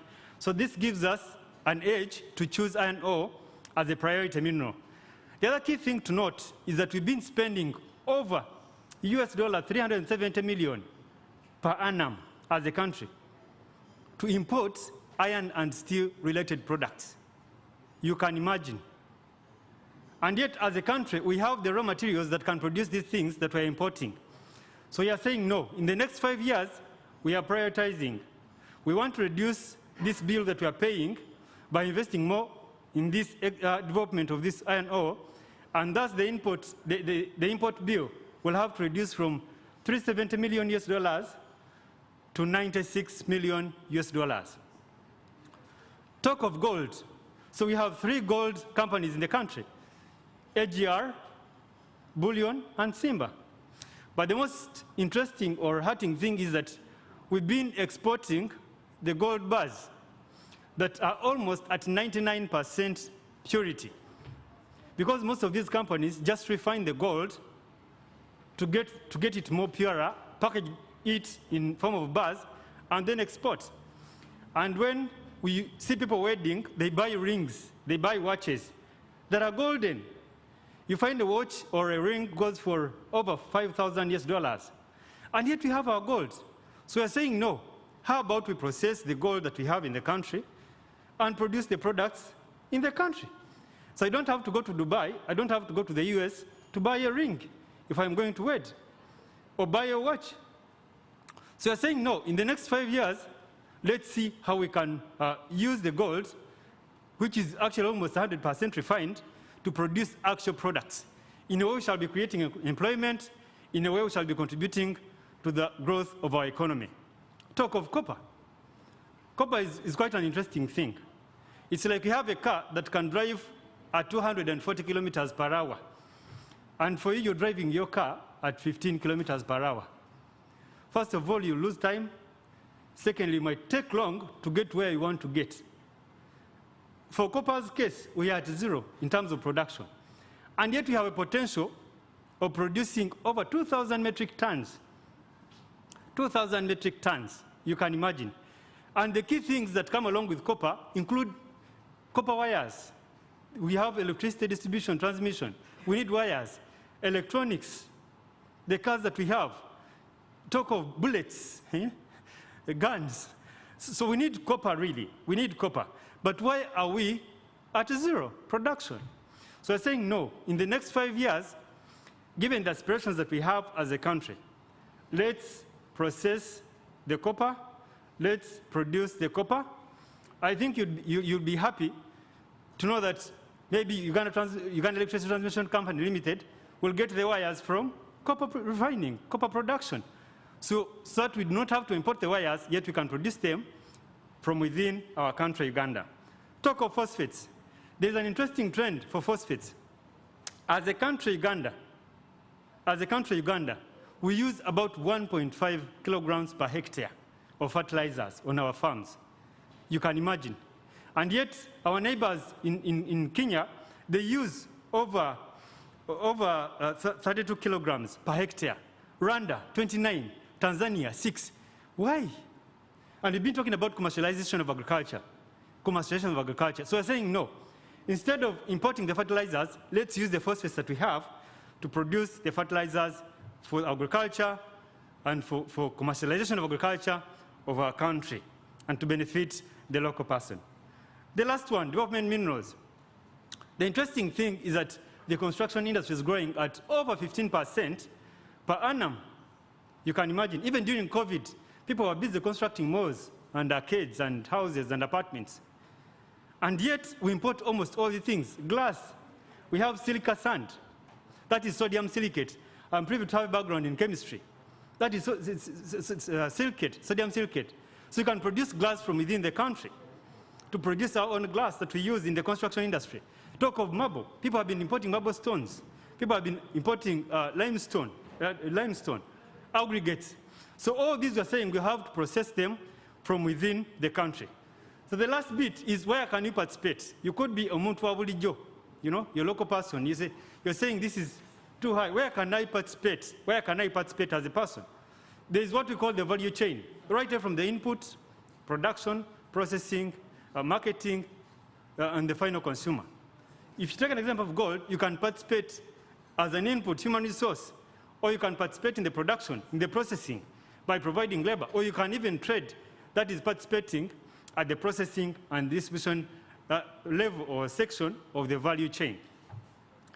Talk of construction material, you can participate in the transportation. So you need to identify at what point of the value chain you can participate as an individual or as a company. And if we work together, like as per NDP 3, we shall ably deliver on these aspirations and the minerals that we have at hand.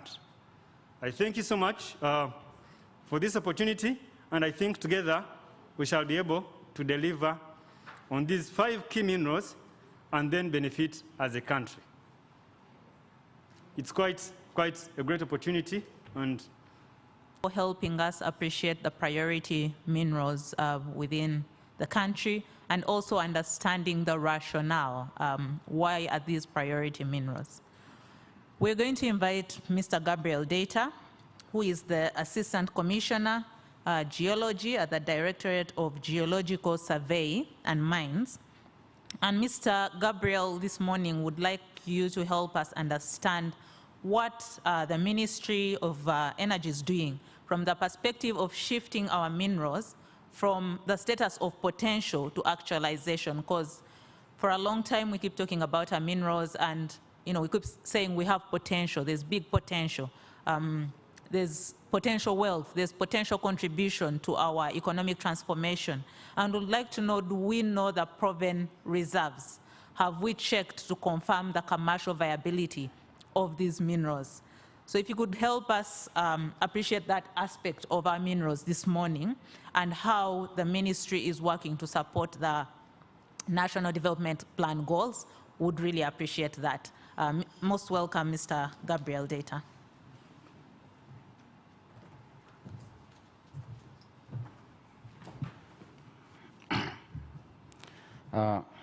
Distinguished guests, ladies and gentlemen, I'm honored to be here to present about the status, prospects, and the planned interventions of the NDP3 priority minerals. Dr. Gabriel, once again, Assistant Commissioner at the Ministry of Energy and Mineral Development. The previous speakers have already talked about the potential of minerals in Uganda, and also the NDP aspirations, and also mentioned clearly the 5 priority minerals. I would like to go straight to describing them individually. So I'll start on my slide number 7, that is iron ores. In Uganda, we have established over 300 million tons of iron ores in southwestern Uganda. The iron ores in southwestern Uganda occur in form of hematite in the districts of Kabale, Rubanda, and Kanungu. In eastern Uganda, we have iron ores that occur in form of magnetite. A reserve of up to 110 million tons has been established in Sukulu and Tororo Hills in Tororo district, and Bukusu in Namafa district. There is a recent study, feasibility study undertaken by the European Union in partnership with the National Planning Authority and the Ministry of Energy and Mineral Development about iron and steel industry in Uganda. And this study found out that there is a need to carry out additional evaluation of iron ores so that we have improved reserves and grades. So the 318 million tons and 110 million tons has not been found to be adequate. So we need to carry out more reserve evaluation. The study also found out that Uganda is lacking reducing agents like coking coal and maybe gas to reduce the iron ores into iron for further processing into steel and iron products. What are the government interventions? The government plans to undertake detailed exploration of the iron ore resources in the country. Currently, under the EU program, we have received a grant. We are going to receive a grant of 600,000 euros that will be used to explore in southwestern Uganda. The government plans to continue promoting investment in the promotion of value addition, as well as extending transport and gas and the energy infrastructure to these mineral areas. This includes gas pipeline from Tanzania. In the absence of coking coal, we'll be using gas from Tanzania to process our minerals. I go to phosphates.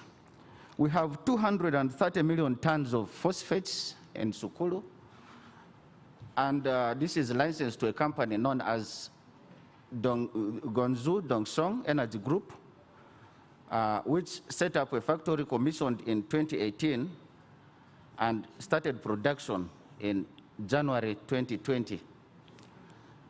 In Bukusu, we have phosphates, 50 million tons. We also have vermiculite in Bukusu. And this area is licensed to 2 other exploration companies that are trying to explore for iron ores, for phosphates, iron ores, and rare earth elements. The government plans to promote comprehensive extraction and processing of these minerals. Because in Bukusu, there is only processing of vermiculite, and yet we also have phosphates there and iron ores. So we are planning to promote comprehensive extraction of these minerals. My next commodity is gold. In Uganda, gold occurs in many parts of the country. We have a number of gold mining licenses issued, exploration licenses, and location licenses.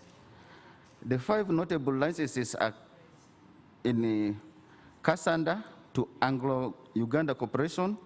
We have another gold license in Kisita for mining gold, in Mashonga, in Tira in Busia, and another one is in Alupe. That's where right now the launching of the gold mine is taking place. Apart from these few mining leases, we have very high potential gold fields in Mubende, Buhweju, Karamoja, and these are dominated by small-scale miners. And you know the small-scale miners are characterized by environment issues, health safety, conflicts. Despite all this, the government has witnessed opening of 7, not 3, as my colleague had said. There are 7 gold refineries: African Gold, Simba Gold, Bullion, Metal Testing and Smelting Company, Anish Gold, Nilas, and Nuran Ventures. So these are all refineries that have been attracted because of the plentiful resources of gold that we have. The planned intervention here is to further exploration in gold and evaluate the resources so that we can attract big-time investors. And we'll also want to provide for processing and smelting licenses and regulation of small-scale miners. Another resource we have is copper. The minister talked so much about copper in Kilembe, but we also have other deposits in Bobong, Kampono, and Chitaka. The copper in Kilembe, there's an interministerial committee set up to revamp the mine. Request for proposal has been prepared. Call for expression of interest is planned for this month, and redevelopment of Kilembe mines is expected to commence in 2022. And the interventions here are to repair the mine infrastructure, explore and evaluate additional mineral resources in and around Kilembe, and to upgrade transport and energy infrastructure. Ladies and gentlemen, the next commodity is development minerals, and this development mineral is going to be talked about in the next, by the next presenter. And I would like to mention a few things that marble and limestone commodities have been contributed a lot. We have Tororo Cement, Hiba Cement, Kampala Cement, National Cement, Metro. These are all value addition companies. So they have come in handy to process our minerals and have side effects. We have multiplier effects which stimulate investment in other mineral commodities, such as pozzolana, iron ores, silica, and gypsum. Those are additives for cement manufacture. The intervention is to add exploration and then promote value addition. We also plan to set up monitoring of production of these commodities. We have procured two way bridges awaiting to be installed in Karamoja region to monitor production of limestone and marble. The others are dimension stones, sands, and clays, which the development mineral sector under EU and UNDP are doing fantastic in promoting the sector, providing grants, training the players, and also providing equipment and other necessities. I thank you very much for listening to me, and available for questions. Thank you.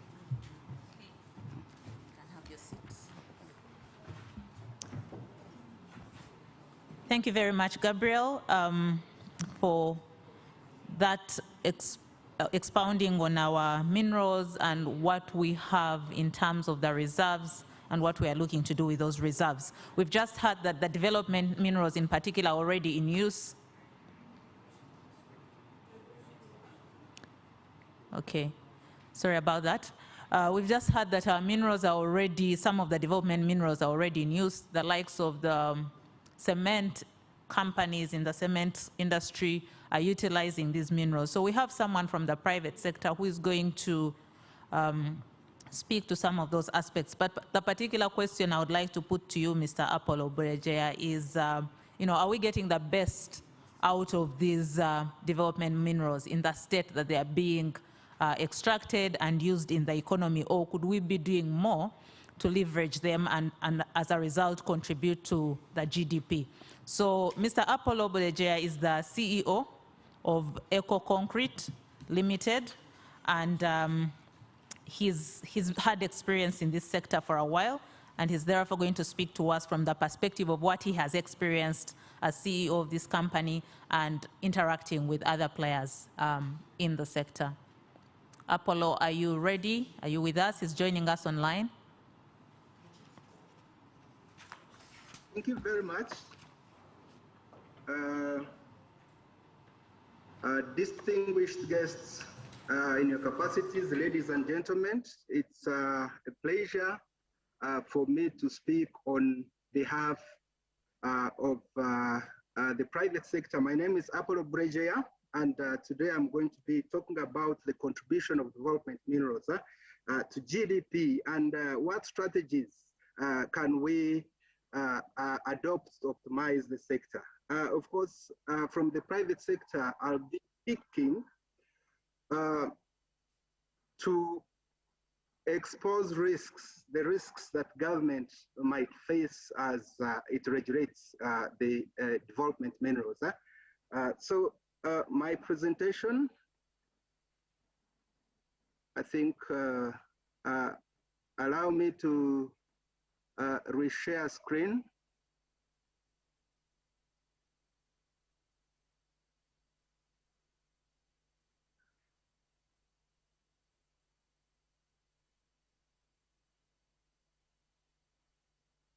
Okay, so that is what I'll be discussing today, yeah? And I'll discuss it in three parts.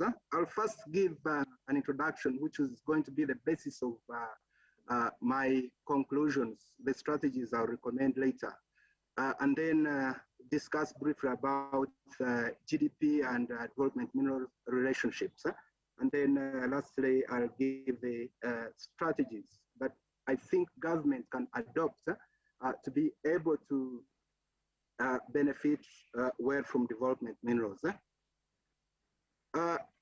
When you look at my screen, that's my desk, work desk. These two rocks are called rose quartz. They are development minerals. I picked them from Ntungamo.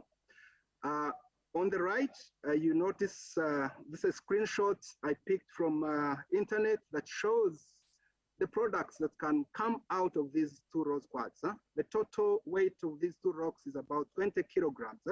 And I think with these 20 kilograms, if we actually transformed them into the rose petal or this brooch, I can comfortably get about 200 million shillings out of these two rocks. So the first question is, as we look at the NDP 3, we are already in the second year of it. Are we talking value addition, or are we talking value engineering? Value engineering looks at the complete picture. How best can I extract value out of my raw minerals? But however, value addition will look at the next step. It's like a waterfall until you accidentally actually get the best value out of your minerals. So are we looking at value addition, or can we expand our knowledge and we start looking at value engineering on how we can deploy our minerals, because these minerals will get finished at some point and we need a higher yield out of them. The second question I have, or what I would want to direct the regulator to think about is, for the regulator to be able to regulate well, they must follow education. The people who are being regulated must be educated first before regulations are actually applied. So how do we reach such a lady who is an artisanal miner, crushing stones, which are very poor quality, which in turn will actually cause a collapse of a building? When this building collapses, it affects iron ore because the steel in the building is destroyed. It affects the cement industry because the good cement that was used here is destroyed. And then it affects the whole economy.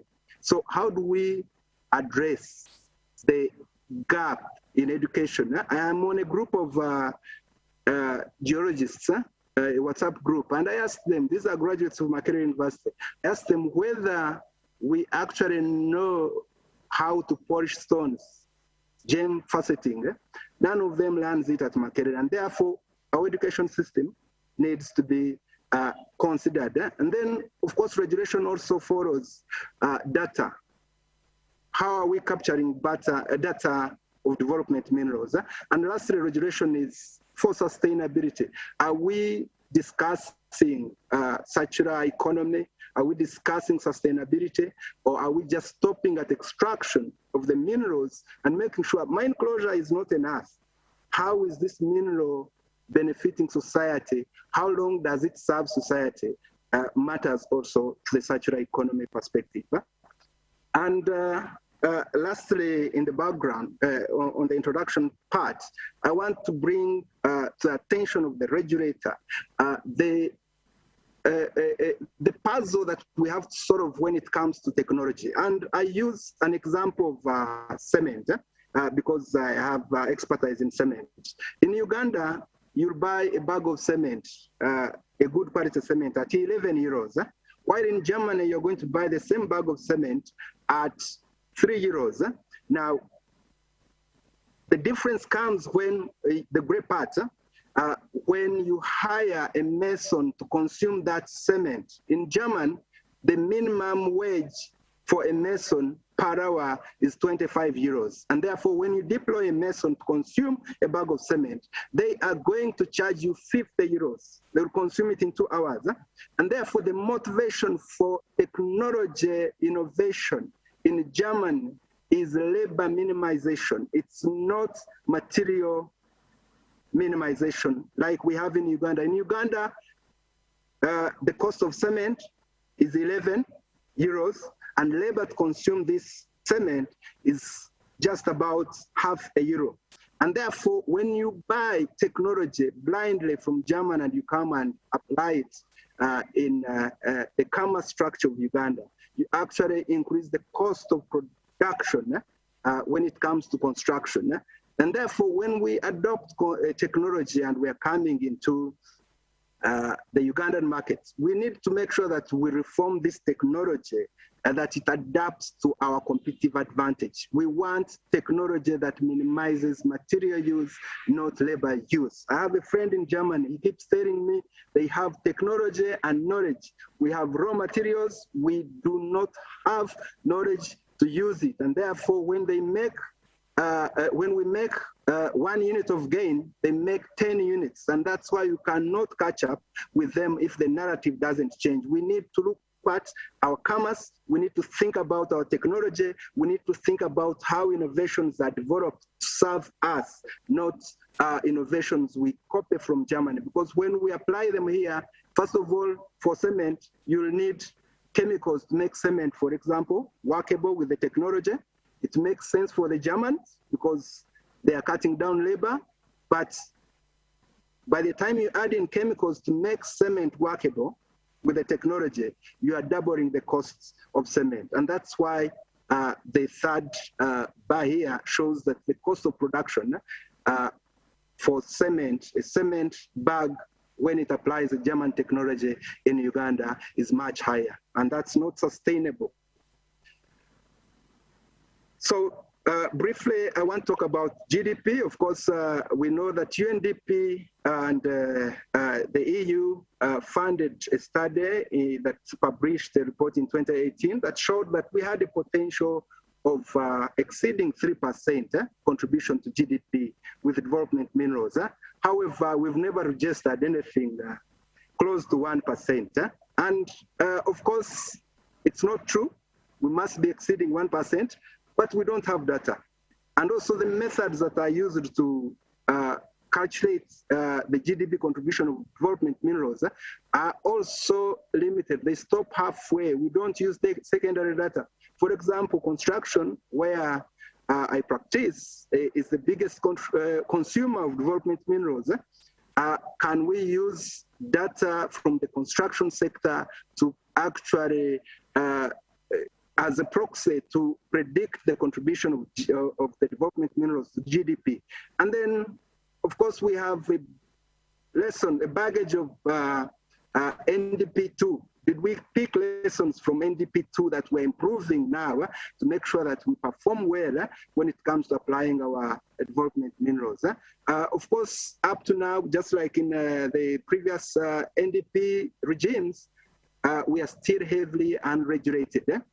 And of course, it comes with a deficiency in technology, it comes with a mismatch in the demand and supply of research and development.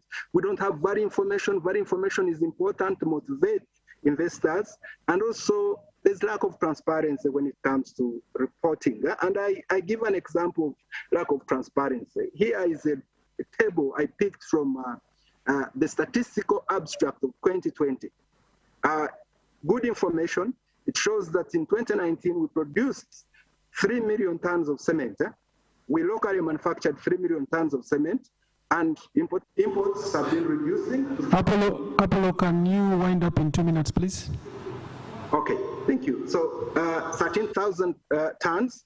But then again, when you go to the next table, which is from the same abstract, you notice that we actually, the field material, we have limestone, which is about 1 million. And therefore, 1 million can never have given you 3 million tons. To my surprise, when you search for clinker in the statistical abstract, a quantity that we import heavily, it's not mentioned. And therefore, the reporting regimes, both on the government side, on the private sector side, needs to improve. And of course, we know the challenges of making clinker here locally, and the previous speaker hinted on them. The biggest hindrance is that we are still relying on a colonial infrastructure. We need to innovate. We need to change from the colonial infrastructure to infrastructure that links us to the raw materials that we need to be able to produce and industrialize. And lastly, of course, the strategies. One is data. How do we collect data? We have an opportunity of an efficient parish development model, which the government has advanced now. We can rely on that and develop modules, ICT modules that can feed data closer into the development minerals. And then on infrastructure, I insist, let's decolonize it. Let's not focus on infrastructure that easily takes our raw materials out and brings us cheap goods as markets. Let's have infrastructure, for example, a railway line coming from Karamoja through Kabale, Muko to Zambia. Zambia has coal, which we need to process our iron ore. If we don't have coal, we are not going to have succeed in processing iron ore. And second last, on value engineering, let's reform skilling and education. Let's educate people in things that they can quickly apply to make money. Let's educate in disciplines that guarantee job security. Apollo, job security. Apollo, can you wind up, please? Yes, so lastly, on regulatory and institutional framework, let's shift to value engineering. And that is it. Thank you so much. Thank you, Apollo. Thank you so much for such an insightful presentation on development minerals. Welcome to our last panel. My co-host, the brilliant Pamela, has now joined the panel. As you can see, it is 3 ladies. As the Uganda Chamber of Mines and Petroleum, we are also gender sensitive and inclusive, but they are still brilliant in their own nature in the work that they do. Please allow me to introduce to you first Mr. Geronimo Caselin, a lawyer that has worked with different mining companies and negotiated different transactions between mining companies and states across different jurisdictions. And I would like him to just speak to us inside of 5 minutes about what endears the darling countries like Chile, Peru, Finland as investment destinations for the mineral sector. Mr. Geronimo, are you online? Mr. Geronimo, I think... Yes, okay. I'm here. Can you summarize for us what makes certain countries darlings for investment inside of 5 minutes? Thank you. The floor is yours. Okay, good morning. Can you hear me? Mr. Apollo? Yes, we can hear you very well. Okay, and I think my camera is not activated. Probably you should allow to connect it. And also I will share my screen with a short presentation that I would like to share with you. First of all, thank you for for the invitation. Glad to be in here with you, with companies. I've been attending the previous presentations, all very interesting, and also I think a good context for my presentation. I have been asked to talk about how legal frameworks may contribute to a mining jurisdiction stability, or how a mining jurisdiction could be more attractive in terms of the investment when the country has certainty and stability and offers stability in their legal frameworks. First, I would like to strengthen the concept that mining investment is always long-term investment. So what you normally find in this business is that you will have huge amounts of investments first, then long-term investments, and that requires certain stability. Mr. Apollo, again, can you hear me well? I don't know if you see my screen. Yes, the screen is visible. Okay, but on the camera, okay, and the camera I think is now working. Okay, well, thank you. So again, long-term investment, important, significant amount of investment, and more complexity in terms of the development of the projects. And regulations play a role in the development of a mining project, because it's the way with countries could offer this stability or could in some way balance certain problems that you may face as an investor. There are many kind of risks. I will probably mention three big groups of risk: financial risk, legal risk, and also political risk. So in terms of the financial risk, what are the drivers for an investor? The first thing is that the company or an investment fund who will invest in a mining company with exploration project, or even in a more advanced stage, an operation in any country. This applies to any jurisdiction. The first thing that the investor will do is a checking of the investment climate. So are there barriers to the investment? Are there good protection tools for the investment? What happened with foreign investment? What about taxes? And taxes is not only the rate you must pay in a country that is part of any business, but it is the whole framework. It's the stability, it's the transparency. So that is always a first group of risk that should be assessed by a mining investor.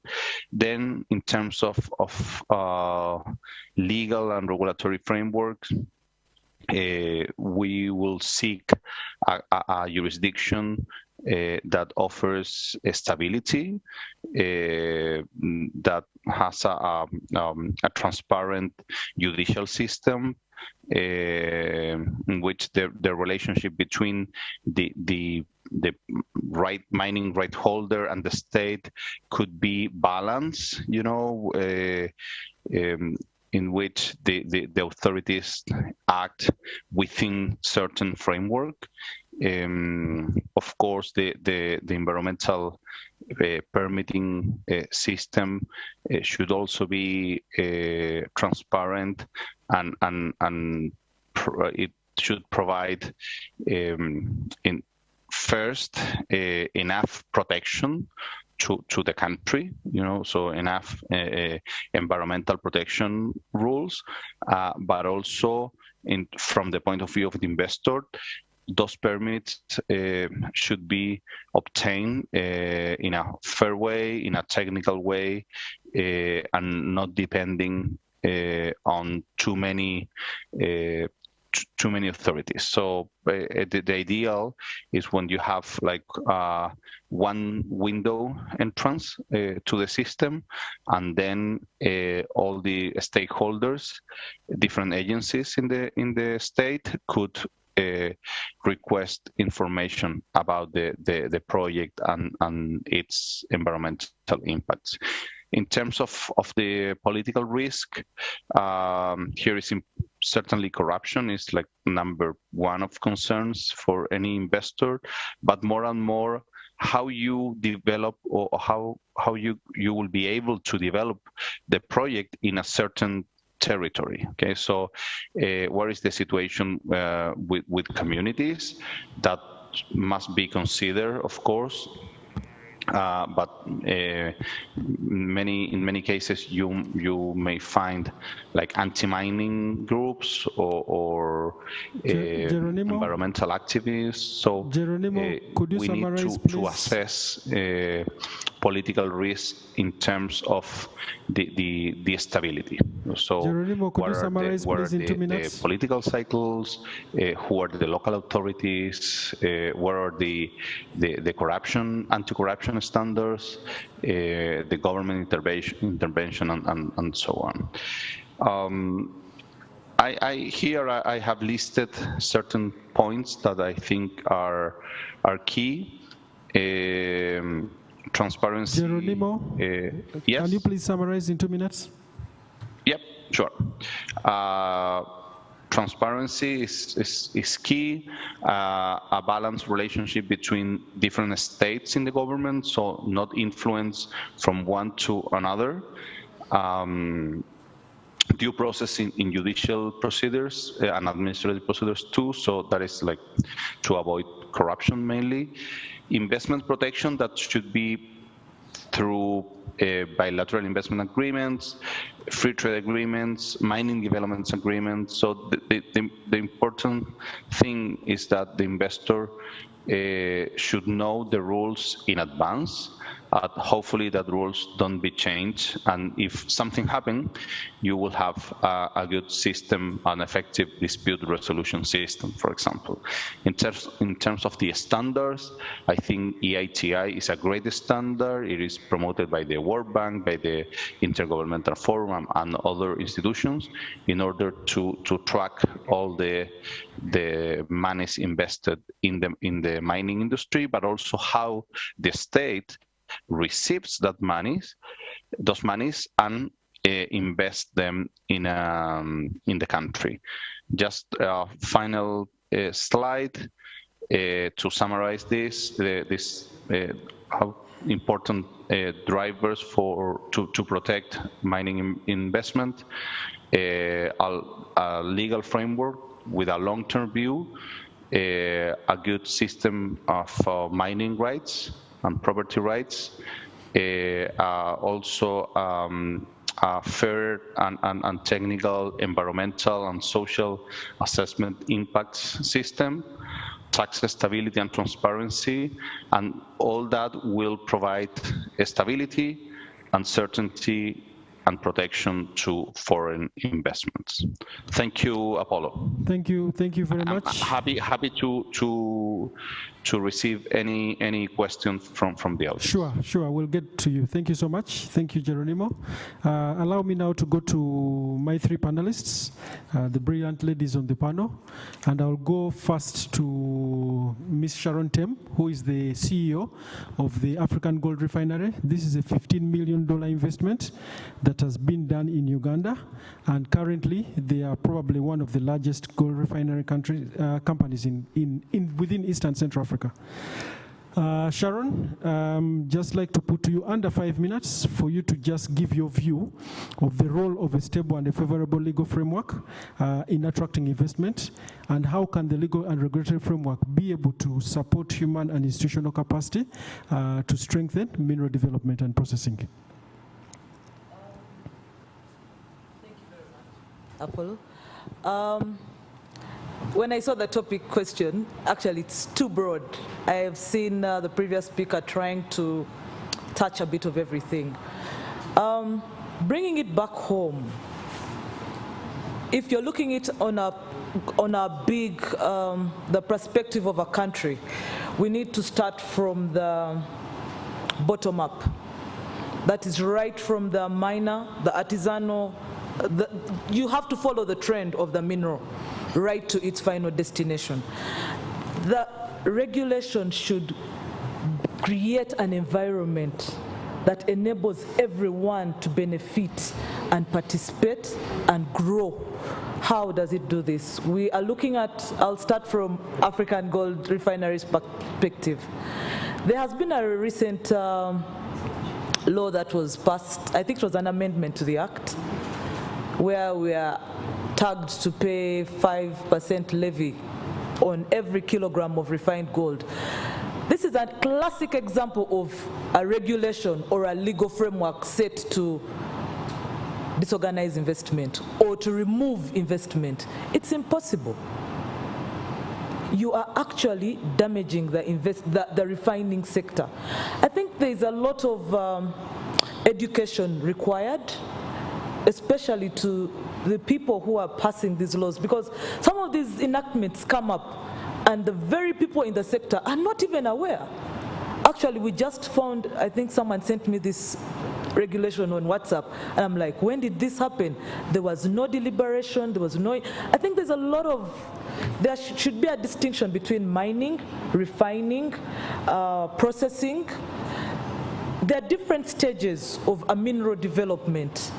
Now, what we call the 99 gold bar that goes out is also regulated internationally because it becomes a raw material to another sector. For example, my watch. If it goes to Swiss, the gold bar that you send as 99, the Swiss market is looking for it to make watches like that you're wearing. The regulation is not really defending the sector. The challenge I see that we are facing as a country is that the regulation for the mining sector is cut across to the refiner, to the bunkers, to the, it doesn't work at all stages. There should be steps in regulation.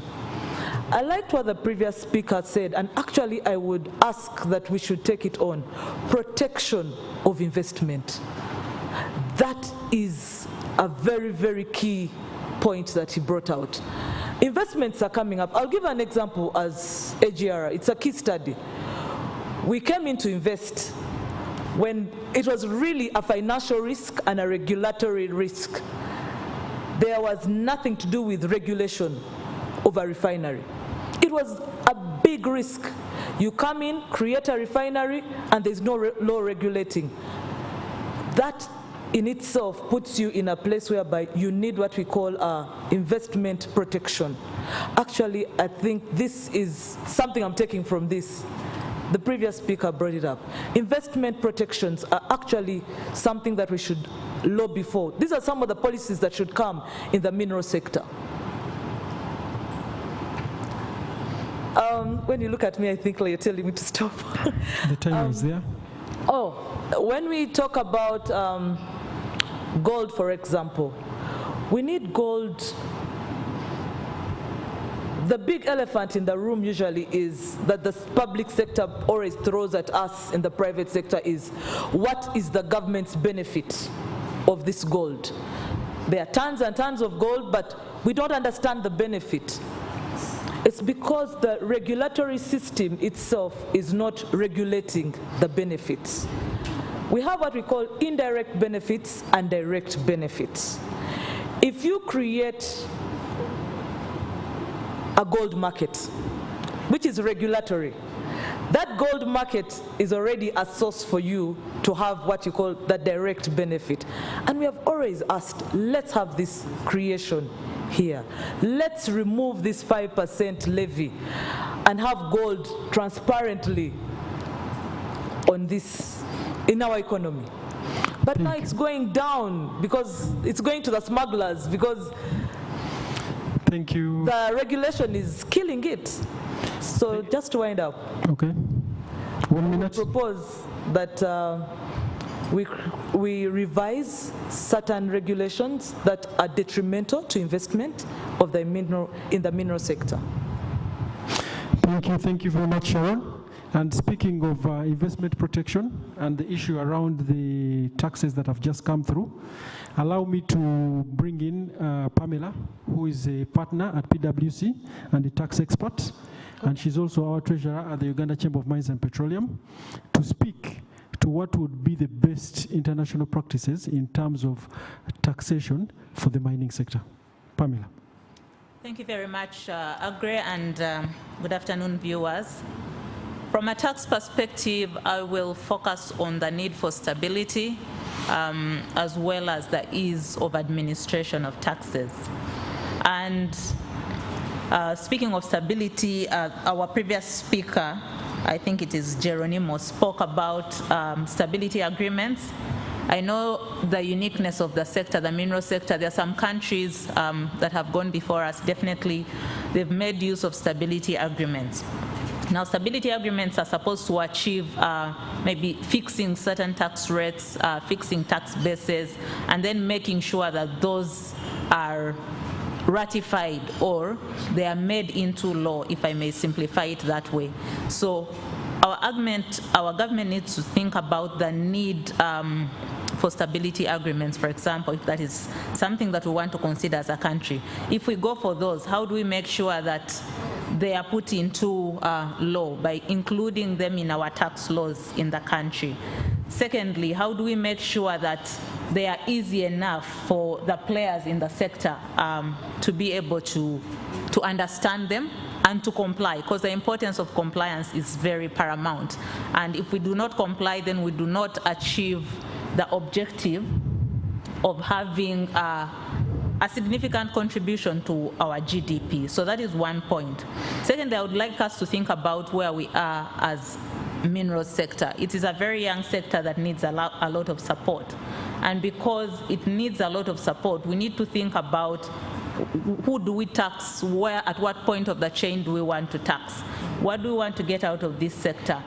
Is it value addition? And if we want to promote value addition, what are we going to do from a tax regulatory perspective to support that value addition? That is very critical. Right now we have minerals like iron ore, we've been talking about value addition for a very long time, but that is not yet materialized. So if we're going to support value addition, we're also going to make sure that the regulatory environment, including the taxes, supports that value addition.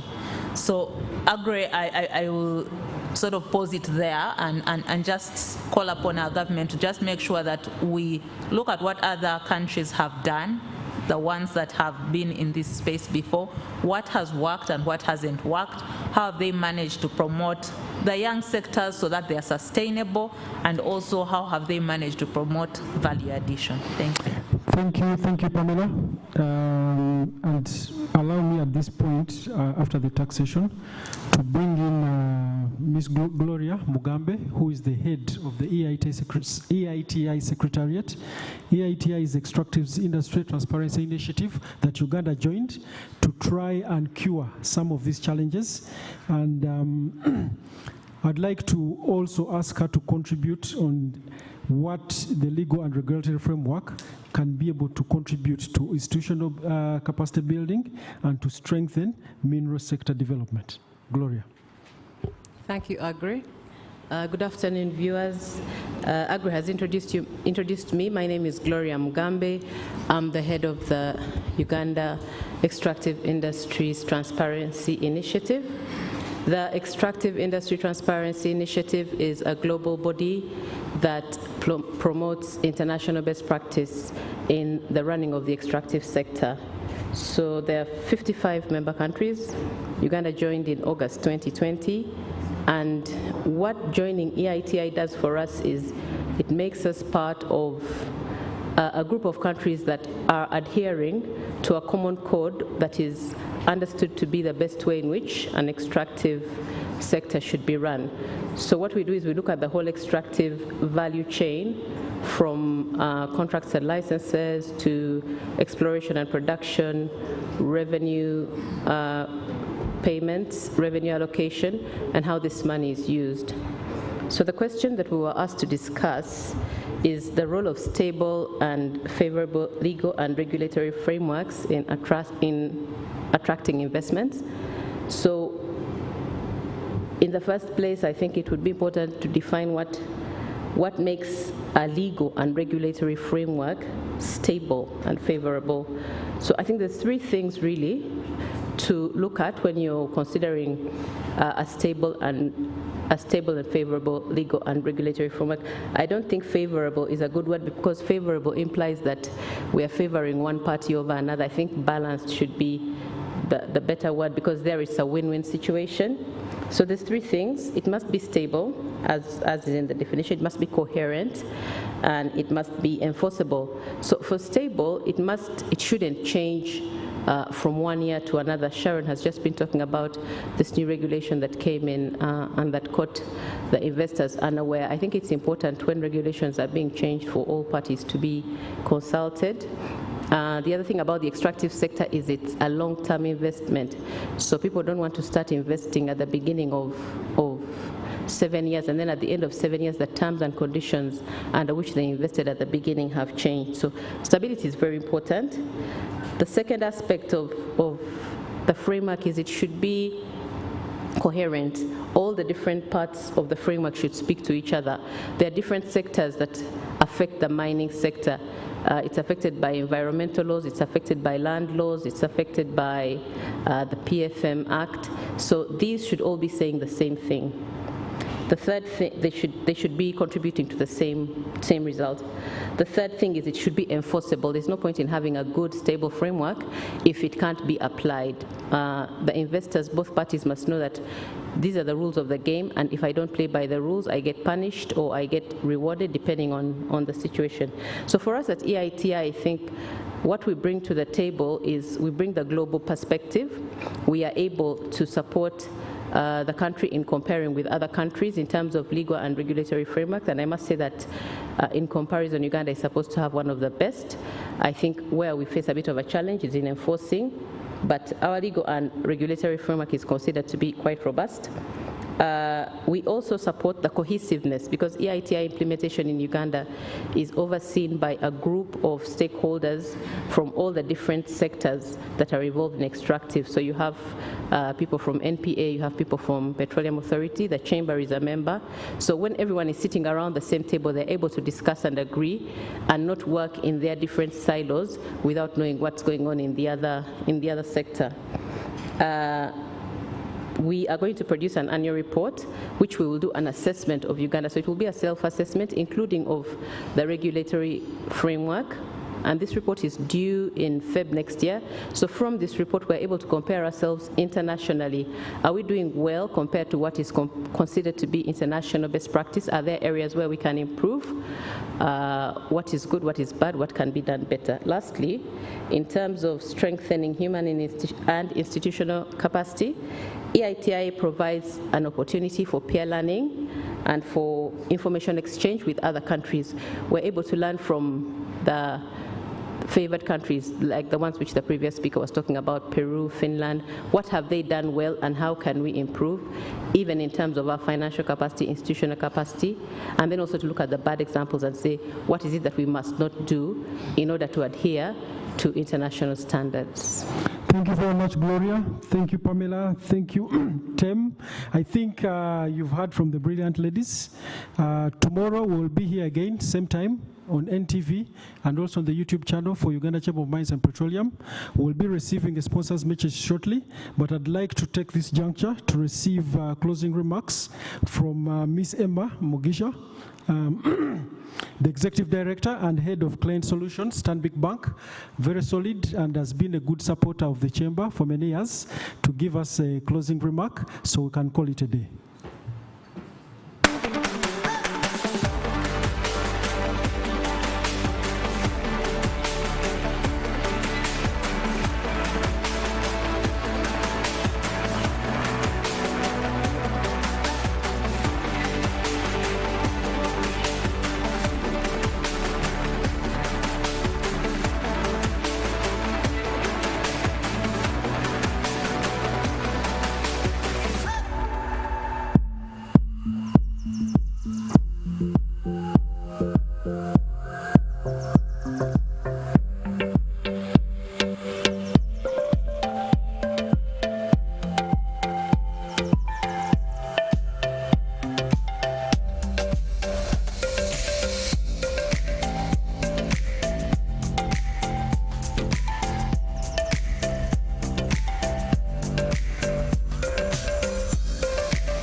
Dreams. They are the sparks that are meant to light the embers of success and ambition. But many of us just dream of what could be, will be, might be, or should be. But it's time we made the transition from possibility to reality and choose to be. Be the dreamer that became the achiever, the one that turned the hater into the believer and chose to be the best that they could be. So to the farmer, the trader, the corporate, the vendor, the hustler, or big spender, there's nothing that you can't be. So let's find new ways to make your dreams possible, because with Stanbic Bank, it can be. Stanbic Bank is regulated by the Bank of Uganda, and customer deposits are protected by the Deposit Protection Fund. Good afternoon, ladies and gentlemen. All protocol observed. My name is Emma Mchisha. I'm the Executive Director for Stanbic Bank. I'm happy to represent Stanbic Bank as a founding member of the Chamber of Mines and Petroleum and organizers of this conference. I'm glad that we had an opportunity to talk about leveraging both public and private sector efforts in developing Uganda's mineral sector. At Stanbic Bank, we believe in partnerships in order to go further, and our mandate without engaging the public sector would not be complete. So again, we are glad that we are part of this opportunity. And platforms like these, where actors from both the public and private sector gather to deliberate, are extremely important for all of us to be able to win. We take note of the conversations this morning, the prioritized minerals, and all the different conversations that have been had, and the challenges that we find ourselves in as we try to develop the mineral sector. As a financial institution, our specialty is in structuring, in offering financial services to facilitate economic activities. Standard Bank, as a parent, grew up on the extractive industry, so in developing the extractive industry in Southern Africa. So we come with expertise from our group as well. So I'm here to pledge our commitment in that regard to support this industry, to support this sector in whatever way we can, in developing the local content, as we have done for oil and gas, in supporting the investors that come in from abroad, but as well as the local investors here in Uganda. So if you're an investor, come and speak to us at Stanbic Bank. Our doors are open for business, and we have the money. So in MBA class, we learned about S-curves, and there seem to be all these economic S-curves that come and go. Downstairs right now, we are actually taking to market one of the more developed sectors. So one of the large companies that we've worked with over 20 years is finally listing and going to market today, and we're proud to be part of that journey. We've also been in the trenches with the oil sector, and it's about to take off. We're about to see the benefits of all the planning and all the things that we've done together with the Chamber of Mines and all the actors in the oil and gas space. We also look forward then to the next S-curve, which will be the mineral sector, and to work with the different players in developing the process, developing the sector, and finally bringing it to market as we've done with the older sectors. Our focus will be building the capacity of local SMEs in the sector. We will work through our Stanbic Incubator to build local capacity, to provide mentoring, training, as well as financial services for the SME sector in this sector. So as this will anchor, our future, create jobs, get opportunities for young people, and create real value for our country. So on that note, I'd like to take this opportunity to thank you all for your attention, to thank the Chamber of Mines for this opportunity and this platform for the discussion, to thank all those that have taken part, and to continue to pledge our support as Stanbic Bank. Thank you very much. The Uganda Chamber of Mines